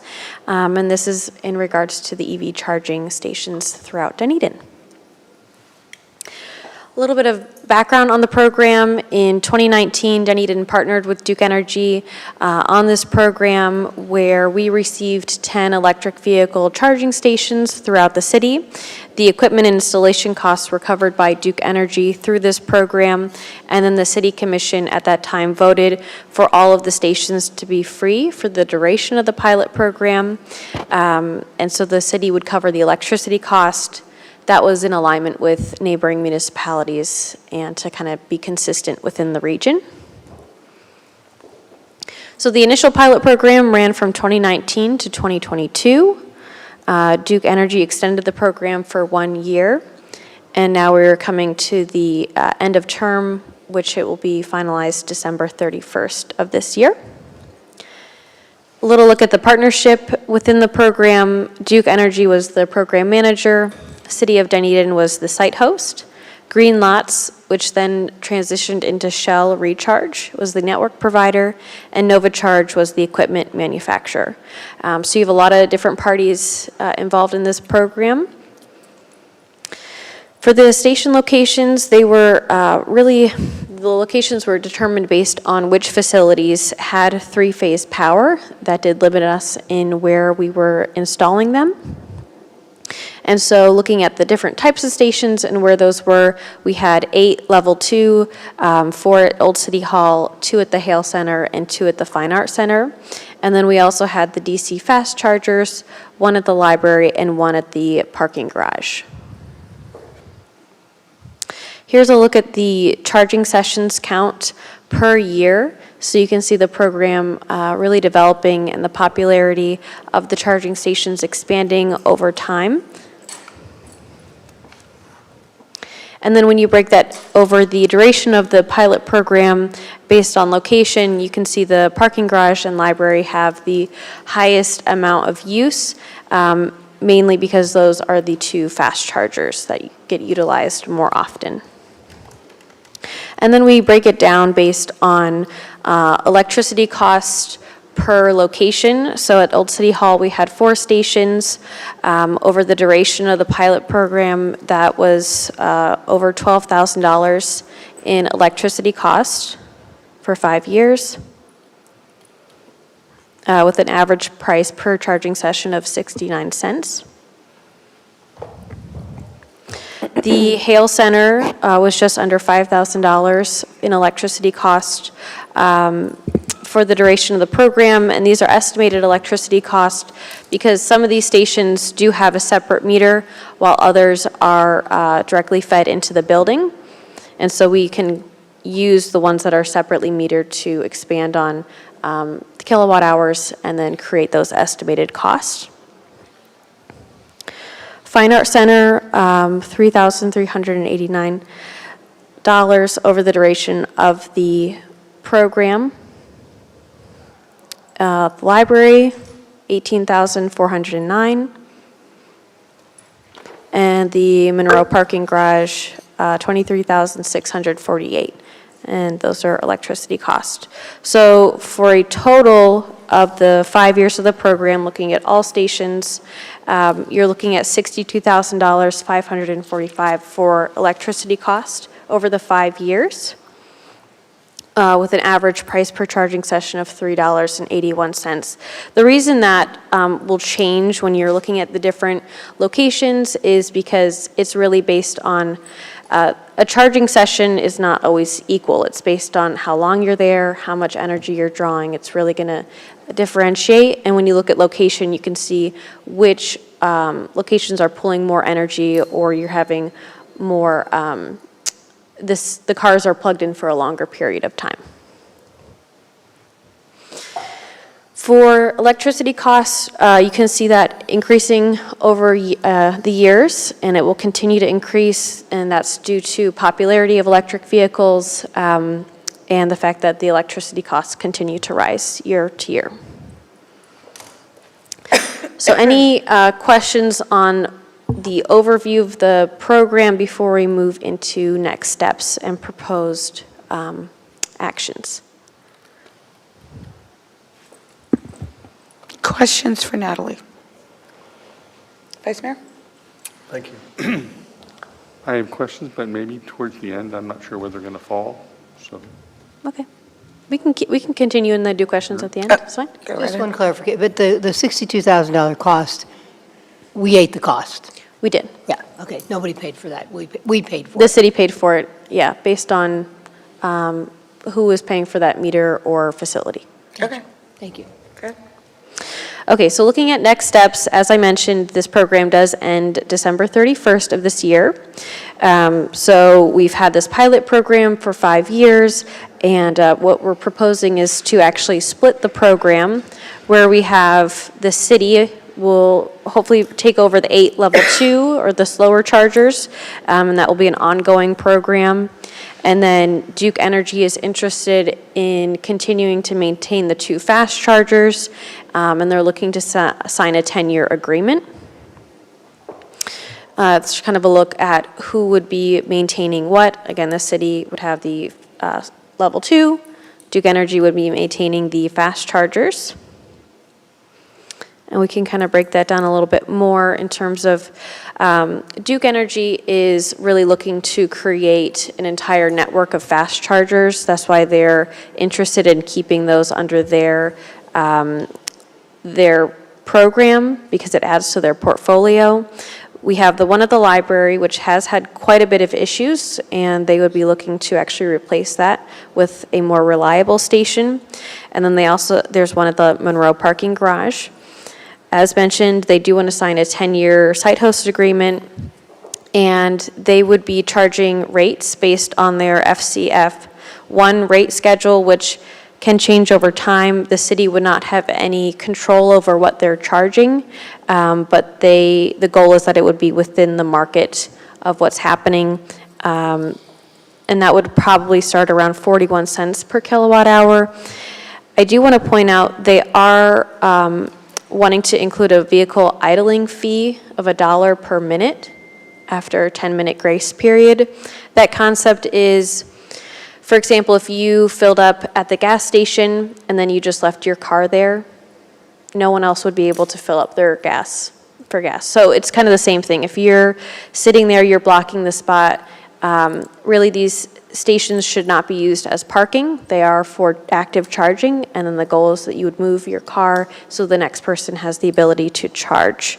And like I said, those costs can change over time based on their schedule. The last thing for these is they are looking to make both of the stations compliant with ADA accessibility so that if you have a wheelchair and an electric vehicle, you can get around more easily and be able to charge your car. And then on the city's end, looking at taking ownership of the 8 level 2s, we have 4 at Old City Hall, 2 at the Fine Arts Center, and then 2 at the Hale Center. I would like to switch from Shell Recharge to the Charge Up network. That's because Charge Up is actually the same company as NovaCharge, who is the manufacturer. They have, it's less expensive for their network fees, they're more reliable, and a lot better response time. So when we look at cost for the level 2 chargers, which we would be maintaining, I've looked at different neighboring municipalities. It's kind of ranging. Again, these are tentative. A lot of cities and counties still have to make their decisions, like I am coming before you today. Safety Harbor is looking to sign with a company called Blink. They would have no control over their fees. The electricity costs would be covered, and then that revenue would be split 70-30, the city getting 30. Clearwater is also utilizing Blink at 39 cents a kilowatt hour. St. Pete has yet to determine if they're going to keep parking fees versus charging fees and how that looks. Oldsmar is at a 50 cents connection fee and 15 cents per kilowatt hour. And Pinellas County is wanting to hold off on charging any fees for this coming year, and they will consider that for 2025. For private sector, I just kind of pulled some different businesses just to compare. Really, we're seeing a range of 15 cents to 40 cents being charged per kilowatt hour. Some have parking fees on top of that. And then some are more just for the residents or the customers of that business or the condos. So it really depends. So in Dunedin, after kind of reviewing what's being done throughout the region for our different municipalities and in the private sector, and then also looking at our electricity costs and future network costs, maintenance costs, we have some proposed pricing, which would be a $1 connection fee. That would cover the network fees, and it would also start building a capital reserve to replace aging units, cover maintenance, and hopefully expand the program over time. And then based on our current price per kilowatt, that's kind of where we're leading for 2024, it would be a 20 cents per kilowatt hour fee. That would cover the electricity cost. That price would increase over time based on electricity cost, but it would not exceed more than 5 cents per year. The trend that I've been seeing is about 2 cents increase per year in our electricity costs, so there's kind of an example or a sample of what that would look like over 5 years.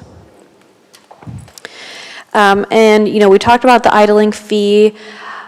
I am not going to recommend that at this time because this is so new that we'll be implementing fees, and it's going to take some time, I think, for people to understand that transition, but it is something that we could certainly explore in the future once we have more data. So just an example of what that would look like if you plugged into a level 2 charger. This is real data that I used for my own personal vehicle. My car was completely dead and I needed a full charge. Took 3 hours. I used 8.39 kilowatt hours of electricity. If I multiplied that by the proposed rate, I'd be paying $1.68. With the $1 connection fee, it's $2.68, which to fill up your car compared to gas is still a pretty good deal. And then also have an understanding of what Duke is proposing at the fast chargers. So for a full charge, which for my car is 40 minutes, you times that by their rate that they're wanting to propose to start with, it's $2.34. but that caution is the dollar per minute idling fee. So if you left your car there, it could be very expensive if you didn't move it once it was done charging. The other side of this too is we always talk about education, community engagement, and outreach. This will be I'll work heavily with Sue Burness and her team to get this information out in the newsletter, blog post, social media, create some videos. We really want to have the public, our visitors, understand that this is a split program, that if we move forward, it would be Duke managing the fast chargers, the city managing the level 2, and how those costs are different. And then also just some informative videos on how to charge and get notifications, use the app, things like that. And then also sharing this with local networks, including the Southern Alliance for Clean Energy, and also installing new signage on the stations. That is all I have, and I'm happy to answer questions and get recommendations. Okay. Vice Mayor, questions? Thank you for the presentation. We saw lots of different numbers per kilowatt per hour. Yes. Right now, someone in the city of Dunedin through Duke, what are they paying per kilowatt hour? Do you recall? Residentially? Yes. I don't know. Was it 14 Does anyone cents? know, looking at your utility bill? I'm thinking 14 cents, and I don't know why. I should have looked that up. Okay. I didn't think, I wasn't going to ask this question, but after you talked about it, I thought to ask the question, because the big spread, there's a Right. big spread here, all the way up to 44 cents or something like that. I think it's about 14 cents or something like that. You said, how much did it cost for you to fill your vehicle up, and how many miles do you get? I get close to like 70, 80 miles. I have a very low range car. It's not compared to a Tesla. But the cost would be under $3, like $2.68. I wanted you to repeat that for anybody that would Yeah. be listening to this later, just to see that combination of the time and the cost to fill it up, and then really what was it per mile. So, Right. Still a question as it relates to the presentation here. I talked to the city manager about this and said, I'm just going to wait till I get here to ask the question. You're doing, we originally did this for not only familiarization, but so that people could feel, I think, so that people could feel comfortable coming down here to the city, and in case they needed to have a charge. And there were probably some other reasons. Specifically, you want to continue, the staff wants to continue, so I'm not asking, I'm going to ask the question up here later. You're suggesting that we continue with the ones that we have in place, principally because they're in place, principally. But is it, why else would we continue to do this? To provide electric vehicle charging? Yes. Basically just to, oh, thank you. I'll look at it in a minute. As a city, and one that's supporting sustainability, looking at different forms of transportation, that was a big topic today, and it comes in many different forms, but I think when we look at wanting to expand kind of the direction that we're going, that we see a lot of people purchasing electric vehicles. We ourselves as a city are working to transition a lot of our fleet vehicles to electric vehicles. We want to be able to provide that infrastructure and also be part of a more regional kind of program that's moving the area forward, if that makes sense. Still a question. So Yes. therefore then, when I first saw this back in the day, I was a little bit concerned about a few things, and it doesn't matter what they were. And so as we've gotten up to the end of it, obviously people will charge their vehicle here because, well, it was free. So they're going to, there'd be a desire for some people to literally take the car down here to charge it because it's free. But it was also available to those who really needed a charge. So as we go forward, if if you're saying it's really not so much for familiarization, it's for substantiation, I guess, for the program that we're doing, do we need to have more than what we have here then? That's a good And question. how often will these be used now, do you think, in relationship to how much they were used when it was free? Is that going to change? We have every spot is worth $20,000, we say, for parking. Now probably more than that, depends on what it's somewhere between $20,000 and $70,000 every parking spot. So I just wanted to ask you that question. Yeah, those are both good questions. I'll address the first one being, what do we expect for usage when we start charging a fee? I do expect that our usage will drop, just because if you have the option to fill up for free, why wouldn't you? I expect that we will have residents who can actually charge at home in their garage. They'll just do that more than coming here. But I think that will free up some of the space and the charging for people who really need it, people who are coming downtown or to a certain facility, who also, a lot of people live in condos or complexes that don't have charging, and they do rely on these stations as their main mode of charging their vehicle compared to those who can charge in their garage. So I do expect to see an initial drop in usage, but over time, I still expect that to rise with the popularity of electric vehicles. Your other question was the number of stations and how that kind of compares to how many will we need in the future.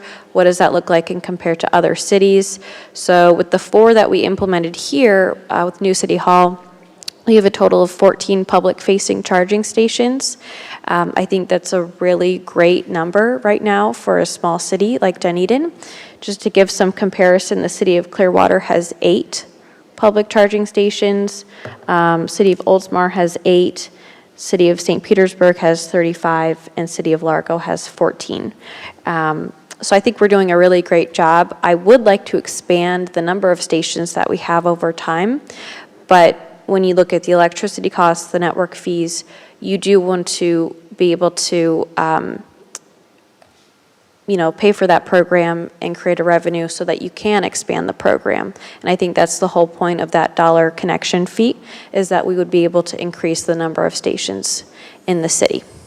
So we have 4 here. We have 1 in the parking garage, a fast charge, in the parking garage that's down on Douglas. And then we have additional parking, additional charging stations by Old City Hall, correct? Yep, and we have 2 at the Fine Arts Center.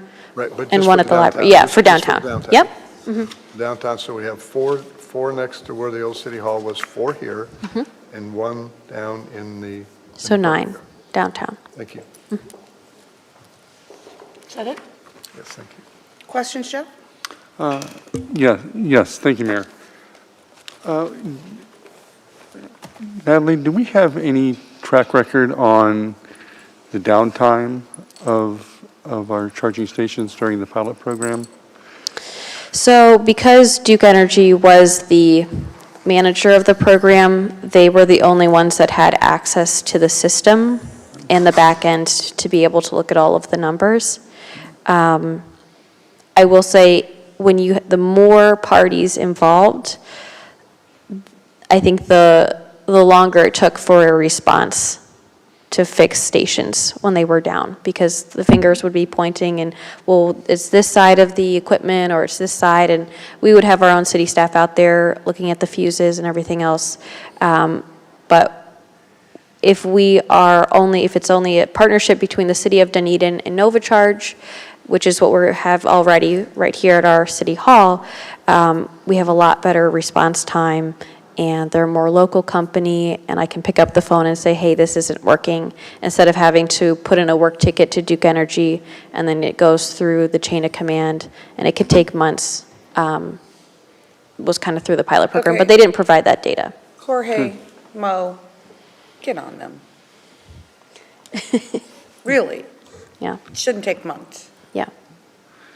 And if we approve this going forward for us, what does that downtime or that maintenance look like? What's the response time? So I would have a direct connection. Like I said, I can pick up the phone, I can issue a work ticket. It should be much faster. I don't know how to give you an exact time frame, but on our end, just with the 4 stations that are here, through NovaCharge, I have access to the back end. I can look at the data. I can, from my desktop, send a digital heartbeat, is what they call it, to ensure that a station is up and running. They can kind of go down and fluctuate. It's kind of normal, but I have a lot more control through this kind of going forward than kind of being at the mercy of Duke Energy and their system and their chain of command. So I don't have an exact time frame, but it wouldn't be months. You know, maybe it's a week, 2 weeks, depending on if they need new equipment and getting that shipped in. Is that something that can be addressed in our agreement with them? Yeah, we can look at that.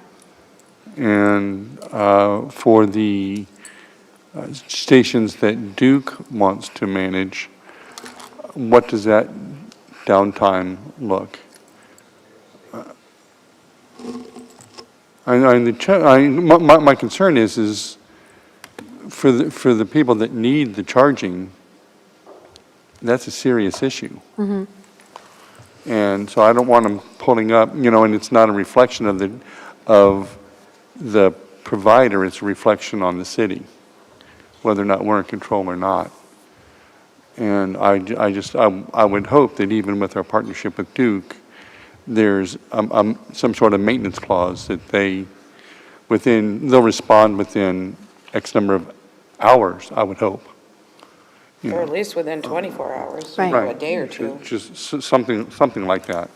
And if they can't do that, then from the conversation we had yesterday, right, my question is, well, why are we letting Duke manage any of that? Why aren't we taking it all in? Well, the fast chargers are much more expensive. They're much more Right, so expensive. that puts it on them. But if the quality of the service isn't there, is that something that the city might be willing to take on? Because then at least it's in our hands, even at that expense. So please, hopefully make sure that is in the system.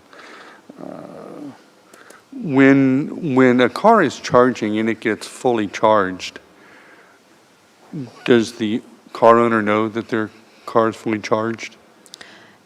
If they have notifications on their phone from the app to receive, hey, your they get a car is done. You get a ping, but you have to be signed up to get notifications from that app. So that's kind of what I mentioned with working with our communications department, being able to do little how-to videos and educate our residents and visitors on how you can make sure that you are getting that information in real time, especially for those stations with the idling fee. Right. In the EV world, is that common? Do the drivers typically know that? Because they've got apps about charging stations and locations in that kind of, I just don't know how much of a burden that is on us to communicate versus Right. they already know. I it would and say that's it's part of it. pretty widely known, but when you have, so many stations in this region have been free for 5 years, there is no incentive to move your car, if that makes sense. Because people have used it kind of, I'm going to charge, and when my car is done, I'll just leave it there because now I have a free parking space, which is kind of what we're trying to move away from. And that's kind of where I was leading to. If they get a ping that they're charged, and there's that 10-minute grace period, which then tells me that if I get a ping on my phone, I have 10 minutes to move my car before I start getting charged the Right. fee per minute or whatever that is. And do we have, and the vice mayor kind of started talking about it, is there a plan for how many more stations we want in our city, or where there are charging deserts and we need more charging stations? We don't have an official plan, but I will say the majority of our stations, they're all on the west side of Dunedin because that's where our facilities are and that's where the three-phase power was. I think in staff discussions, we can look at what parks are more on the east side of town and where we can add stations. I do plan to create more of a formal future plan and how many stations we want to add per year and what that looks like. But we have to first kind of have this program in place to be able to then add. But I think right now, currently, having 14 public-facing in a small city, I think we're doing really good. And I know this all started with the partnership with Duke. Are there other opportunities to partner with Duke on others or other organizations separate from Duke to install more charging stations? Yes, and there's grants, there's different programs out there that we can explore. There's other station brands that, you know, they have different business models where they could, like what Safety Harbor is more leading to, they don't want to spend any staff time managing that program. They just want a third party to do it. So there's a lot of different options out there. Okay. And during our partnership with Duke, I know that there were other companies involved, but our primary contract and our partnership was really with Duke. Is that, so now if we go on our own, it's up to us to deal with any individual companies? Yes. Right, okay. And so is there a difference when it comes to, I guess, maybe back to the maintenance? It's not just a maintenance agreement or concern with one individual company. We would have to have that, you know, the charging station itself goes down or the network goes down, or other network issues that they're going to respond in a timely fashion. And because I've been able to kind of experience the difference of having 10 stations through the pilot program under Duke versus having these 4 just for since we moved in and had them initiated, I've had a much better response time with NovaCharge and their ChargeUp app. And I think that's mainly because we are direct partners and we're not going through a bunch of other partners to try to get a response to fix the stations that are on our own site. So I would say currently I'm very pleased with NovaCharge. I've talked to other cities and the different software systems or companies that they're working with, and a lot of them are not really happy with their third-party outside companies and are looking to switch to other companies. So I am confident in going with NovaCharge at this time. It could change, but I think, you know, the equipment's already here. They've proven they have a good response time with these stations, and it's a lot better than what we've experienced with Shell Recharge. It's just too big of a company. You don't have that touch point. Okay. And just right, in general, the benefit of the charging stations, right, aren't necessarily for the local residents who have single-family homes and are able to charge at homes. These are a part of a tourist opportunity, that if you're coming from outside, that you can come and visit our city and charge and enjoy our downtown without the fear of running out of power when you go to leave.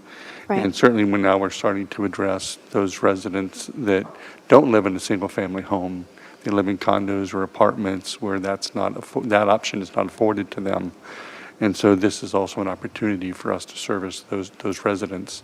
I know when I reached out to the EV World yesterday, my original concern was I didn't think there should be a fee. It should be free.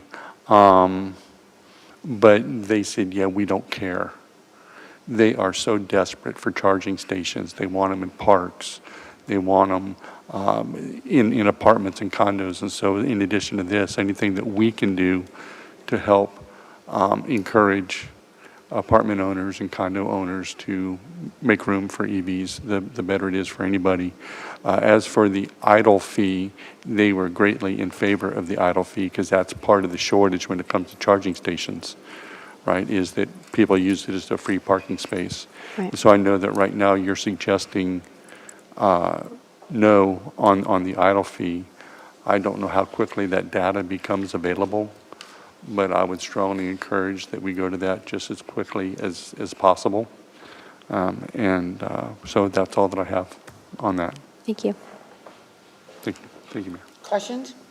I don't think there could be anything left to ask, is there? No, I have 2 questions. First of all, the slide I had 33 cents per kilowatt.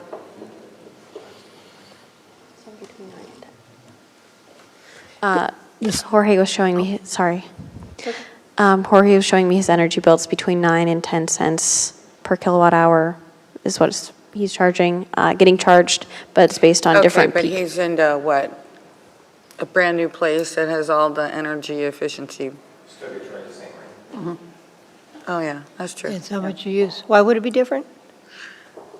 Peak It wouldn't- hours. I'm just getting tired, so I'm getting slap happy and thinking stupid things. Oh, no, it's okay. I was just asking Natalie for kind of a It shouldn't formal be answer. different. It varies based on whether it's peak time or not.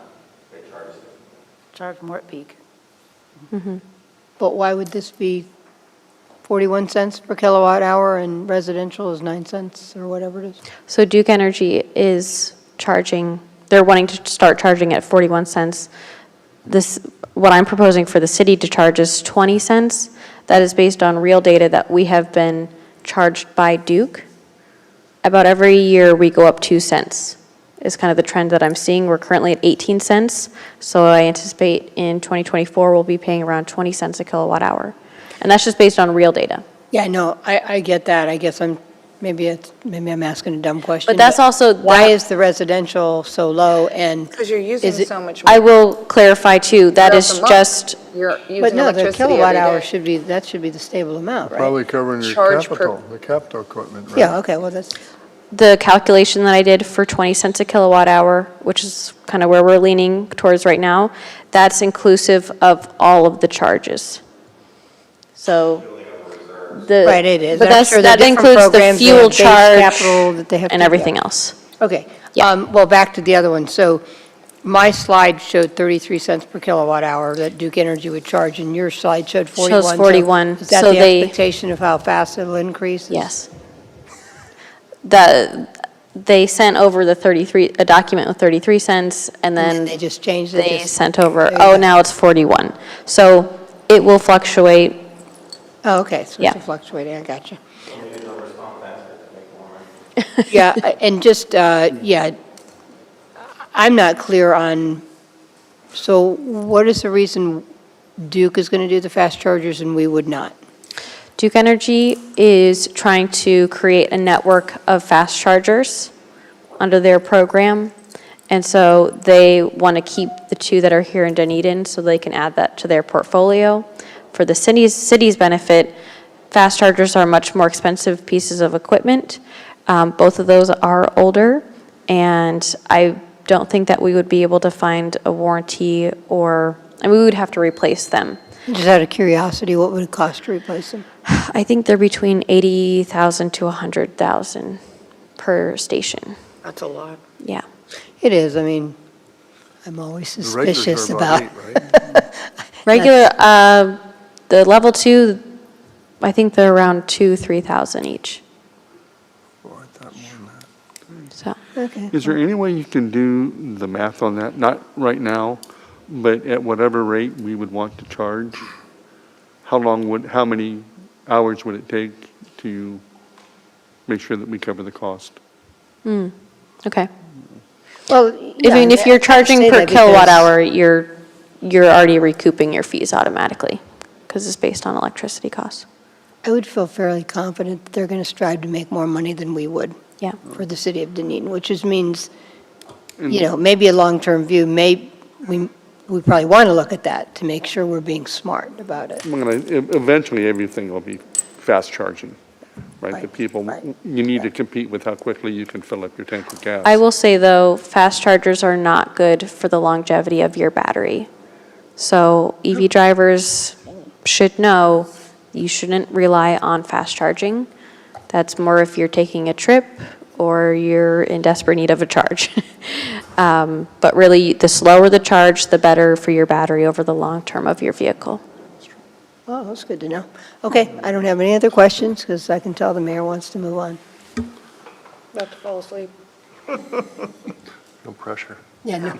And that is not based on your presentation or the subject matter, No worries. just all the conversation and, Long day. I need to move around a little bit.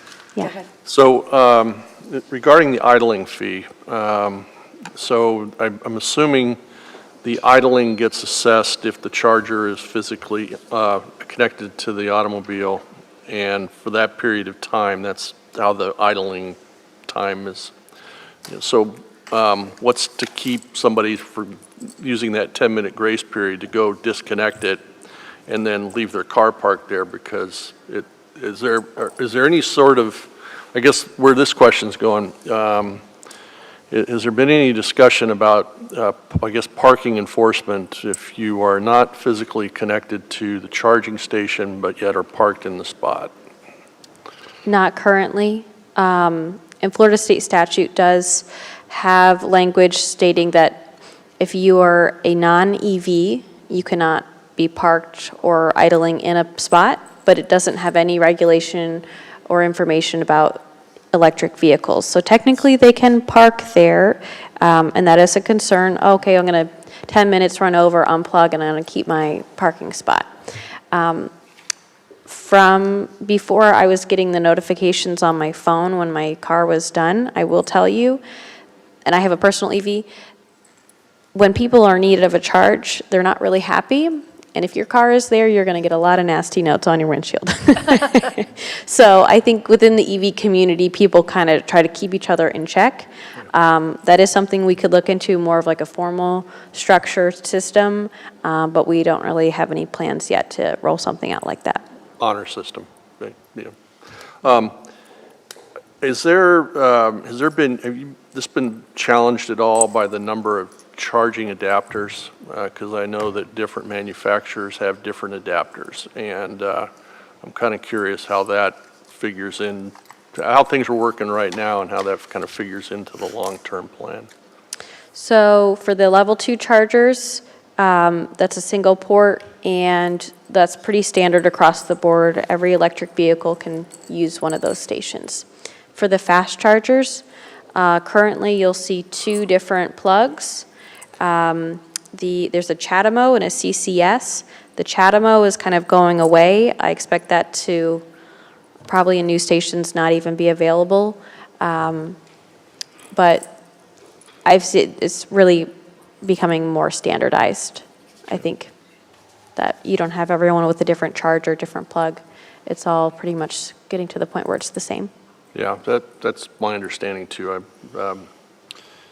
have a good friend who has Tesla, and anyway, they've talked extensively to me about this. And so, last question. So based on what we were being charged for kilowatt hour by Duke, which about 30 cents per kilowatt hour, 38 cents maybe. And the pricing model that you are currently taking a look at has us charging 20 cents per kilowatt hour.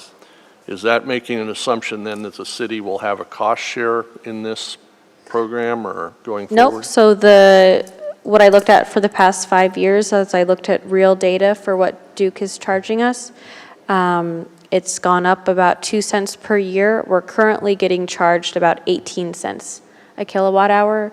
So I'm anticipating 2024 will be about 20 cents a kilowatt hour. Good, yeah, okay, I didn't understand that. Excellent, thank you. Mm-hmm. Okay. So the numbers you gave us in the document, in your PowerPoint, it didn't have numbers for New City Hall. No, because those were not part of the Duke Energy pilot program for the 5 years. Okay, so I can't see the big picture on it without knowing numbers for that. So can you get us that? Yep. Because really, I mean, we kind of need to know, especially if we're looking at locations, because when I look at the 5-year program, Mm-hmm. and I look at the low numbers at the Hale Center, and then I've heard that one of the Fine Arts Center ones is constantly not working. Right. Right? You got the higher numbers really at the old City Hall, where you've got 4 altogether, and you still have, 1,000 to 1,100 charges. But that's over a 5-year period of time. Right. Now the fast charge, we haven't had that for 5 years, have we? Yes, we've We had have, both okay, for 5 but I mean, years. just look at it. Yeah. So, to me, I think in order to understand the success of the program, we have to see what the city hall numbers are. Now, who do we see the city? Do you see that? Yeah, I can pull for the past so many months that we've had them up and running. Okay.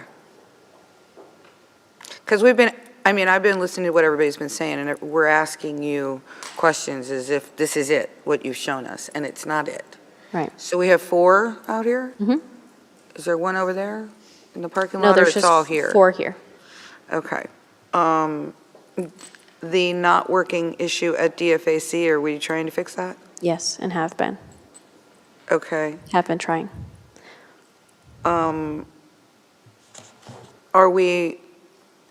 Are the charging infrastructure, all of that's sort of being looked at in our mobility plan, right? And I know a lot of that's for golf cart.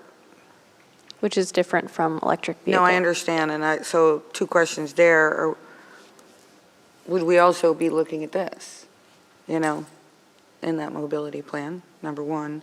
And number 2, we know we have a local guy that's been able to find plugins that are, or create plugins for golf carts that actually work on the regular electricity charger thing. So again, with the mobility plan, I'd want that to be considered as to where it should be and how many we should have. The idling fee, I do think that Vice Mayor is correct. Our parking spots are valuable. I understand why we have those 4 together over there. I do, because we own that little parking spot. We paid a lot of money for it, too. But, I think the idling fee is kind of important to make sure people are moving. Get the heck out of the way. So, I think we should consider that. Okay. To some degree or another. And again, I don't know how it fits in this whole thing. I'd want to see the numbers out here. But yeah, here we are struggling for parking. We want to keep people moving. Get people moving. And service more people. If they're moving, why do we pay for more equipment versus just keeping people moving? Seems like a more efficient way to do it, and then look to see if do we really need more equipment. Right. And so what I'll be able to That's just do, some stuff for you all to consider. I'm not telling you what to do or trying to give direction. I think it's, to me, and being able to. seems obvious to me. Being able to get that data and look at it from the back end, we'll be able to provide a much more clear understanding of how long an idling fee should be. I don't know if 10-minute grace period is enough. But we'll be able to have that data and be able to make a more educated decision on how much to charge and when you start charging. I hear you. What I worry about, though, is we're already going to start charging, and right now it's free. It's better to charge the whole darn thing right at once than go charge and then add another fee. Now you're giving 2 bites of the apple of people being upset. And they will be upset. You know they will. We'll hear about it, and it'll be on social media. So to me, if we're going to charge, let's come up with the whole thing and a reasoning for it. I know it may not be perfect. It doesn't mean we can't adjust it, but adjusting versus adding a second fee on top, I'm just saying, I know what we deal with up here. And if we're gonna, we should be charging. But if we're gonna charge, let's do it all at once. Okay. To me. And Mayor, I can't disagree with that, but I was surprised when I reached out to the EV people. They said, yeah, I don't care, charge me. And, yeah, they don't care. Right, they're more concerned about the ability to Right. charge. So, Mayor, if I may, do we have consensus direction on that aspect? I just gave questions. I got input. Okay. Yeah, no, I get it. I'm nodding off and we're already over the thing, so. But I was asking. To wrap it all in one. If the Well, commission what do you guys would think? like to do There's that. a question. What do you guys think? As Do far you want to as- go back to it twice? Because I don't. No, I'll get. What's the second? So the first piece is charging for electricity and the whatever. And the network fees. The network fees. Yeah, and And then you're saying then you're talking about the. the idle fee is what will keep people moving. Right. I just feel like, we are paying a lot of money for parking, and so we need to, Okay. that's what I think. We can wrap it together if Thank you that's very- commission's direction. Can I just add to that? Sure, So sure. this is just one part of Yeah. my input that I wanted to give. First of all, there has to be an idling fee, has to be, on no matter where this is. And second of all, I don't think we now have the looper we wanted. So if you want to put this someplace, don't put any of it. Now, it's expensive to move it, but this should all be someplace else, but not right in the downtown area, because we have a parking problem in the downtown area. So, we're, as Jeff just said, he said that people don't mind paying more. Well, I understand that, but there's those that are not in electric cars that look at that and they see those spots, and there they sit, but they can't pull into them because they're reserved for electric spots. So we certainly should not be, we should be charging for whatever the requirements are totally to cover us, so that we're not paying for it, so that the resident that does not have the electric car is paying for the one that does have the electric car now. And we ought to really move it out of the downtown area if we have such a parking problem, and we do. Well, I think, There must be, I agree, there must be an idle fee. There must be. I think we can then see whatever we're charging, whatever that recommendation is, we can see that turnover Mhm. and what's happening, and which will help us determine the locations more. So I am hearing consensus direction on the idling. Thank you. Yeah. And I like starting with the 10 minutes, but that's when we'll get the feedback Yeah, from we'll the get it. owners going, I just don't have time to get back to my car. It's got to be more than 10. And is that adjustable, Natalie? Yes. Well, and you'll go look at it even further. We did get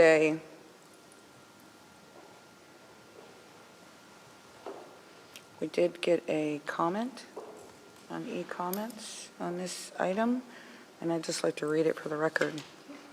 Megan Colby, as an EV driver, I fully support the city taking over the L2 chargers throughout Dunedin and setting up a paid system. I personally would rather have an abundance of paid locations available than have to wait for a charger to open up or just get a free charge. It would be great to see the city advocate for charger installs at shopping centers, parks, schools, hotels, and other places where folks spend an hour plus, in addition to new construction and new apartment complex condos for those without easy access to charging. And I think that's probably what you're going to be looking at when you do the land development code, right? Yes. But I think CEQ could also help with going around to local publics and things like that, right? And it says, only one of the 2 stations at the Fine Arts Center has been working for the past 2 years. You can see data in the presentation. Duke has not seemed to care about fixing it, even as it has been reported as offline or not working many times. With a paid system, there would be incentive for them to repair and maintain the chargers. That makes some sense. I also support an idle fee, especially in downtown where parking is already scarce, to make finding an open charger easier and less frustrating. Actually, it's interesting about at the Fine Arts Center. As a Fine Arts Center, who was paying for the electricity at the Fine Arts Center? I think the Fine Arts Center was paying for it, wasn't it? You know what? Yes. So there's a, Yeah, so, I'm not saying they were doing something, I'm just saying they're not, it was a cost to them to have it. so what are you looking for as far as consensus? Because there's no vote here, so what were you looking for from us on this particular item? To move forward with allowing the agreement with Duke to sunset end of December and move forward with that. Concept, a new Right. concept. Correct. And we can bring you back more information that you'd like, but that you're asking for in terms of the parking Yeah, spaces here because by we City don't Hall. need that right now, just Right. whenever you do come back, bring the full data Right. and recommendation. Is that okay with everybody? Do we have control over whether it sunsets or not? No. Well, the agreement itself, right. Right. Right. Yeah. And is there a way, speaking of the Fine Arts Center, is that if we do go with this agreement, that all charging stations at the end of this pilot program are running? They aren't going to give us a bad station? What we'll be able to do is work with NovaCharge to really look at our equipment, because we'll have that direct connection instead of going through so many different companies and Duke Energy, that we will be able to make sure that ours are working, including the Fine Arts Center, and then that they're a lot more reliable. If any of them need maintenance or repair, I'd rather have it be on Duke's time than ours, if we're going to take it over. Yeah. Do you have what you need? We do. Thank Natalie? you. Yes. Anything else? You have what you need? Thank you. Thank you. Thank you for such concise reporting. Anybody else have any final comments that they wanted to say? Make sure we charge, that we're not. Yeah, that no, we're I ahead of agree, the- especially, ahead of the game. especially with our parking things. Are you okay? All right, very good. There's nobody here from the public to speak. Listen, we have run over. Jeff, do you think your Tartan update can wait until our next December meeting, or do you need to talk about it now? You've sent us documents. Right, the question is if we move forward with this, we need a resolution. And so that's kind of why it's back to us. Okay, can we talk about it? I think this is going to be a long conversation. Sure. Can we,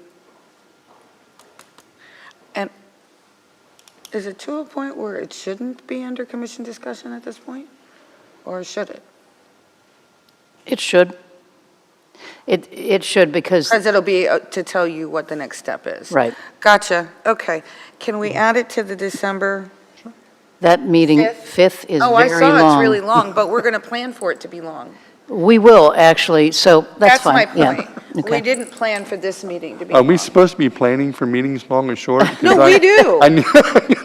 We do. I know there is a whole ton of things. I have no more brain power to talk about this. Okay. And I do think it's an important subject. And there's no workshop items on the 5th? I'm just throwing that. We had Yeah. 2 workshops today, and so there's no. I just, so feel- that I should mean, I help know there's a lot of with voting timing. things. I already saw talked it. about the tartan. I'm just kidding. Well, and I want, I want it to be, it's an important thing that can be extremely political and volatile, and I need full brain power to talk about it. Absolutely. Thank you. I was just going to say, because the meeting is going to be long, I will have a concrete wall hard at 1:30 PM on December 5th. Okay. Concrete wall, 1:30, got it. Yeah. And I'm going to get extra sleep on the 4th, so I'll be ready. Well, and maybe we should have lunch or something. Okay, we can do that. Which gets me up against my concrete wall, but Well, I don't mind. we're going to have to take a break. We shall be brief and brilliant. Yeah, I mean, Yeah. and yes, this is one of those times where you could have some sandwiches. Let's do some sandwiches. This is one of those times you can have sandwiches, Jen. Yes. Oh, we have sandwiches? Okay, what sandwiches? Or pizza, I mean. Okay. I don't know. I am brain dead. Stop asking me things. Okay, so is there anything else? So we'll move that Dunedin Tartan thing to, okay. And any other updates from anybody? The only thing that I wanted to mention was the Community Redevelopment Agency time change. Right. So make sure that. From what to what? It starts at 5:30, so it's just a very short meeting. So instead of coming in at 4:30 that Thank you you. normally Yeah. come to, Yeah. it's just a 5:30. We're Okay. just going to go directly into the Does Lindsay commission know meeting. that? Yes, Okay, we'll make sure. We'll change it on your calendars. okay. It should, yeah. I think- And then you had something? I just want to point out the city manager's update. Lindsay Brush, your new assistant, got her hands on it, and she's completely updated it I to, have to actually look at it. yeah, a shorter document with just the departmental highlights. It looks great. Okay. Yeah, oh, you, Great, I yeah. was. I wish you hadn't said it. I'm sorry. I was I'll- going to make sure I did because Right. it really is great. I didn't see our development updates. I like that. I'll tell you, this is such a much better format. Yes. And easier It read. really is. Yeah. Nicole helped her out, and Donna helped her out, but the format and so on is Lindsay, so Awesome. Yeah, it's no, great. I see. Yeah, Charts in there. yeah, lots of charts. Very That- good. Thank you, Anybody ma'am. else have anything that they feel like they have to talk about? I have to say this, Celtic Festival this Saturday. Yes, for sure. Sammy's service is this Saturday as well. I'm hoping you've let them know that, you know, Just for I know I'm going to be leaving early. for clarification, are we trying to go to the church as well? I am. Okay, I'm just asking. I probably won't be able to, just because I have company in town, and Celtic Festival is the big Yeah. event. So Yeah. I'm going to try, but I'll have to leave them and come back, which is going to be kind of awkward. I just had some girls dancing, but I think they're dancing before the 2 o'clock. Yeah, I'm going to try. Yeah, because the service is at 2, Yeah, and then they're going to Sam's after. Sammy's at 4. At 4? Okay.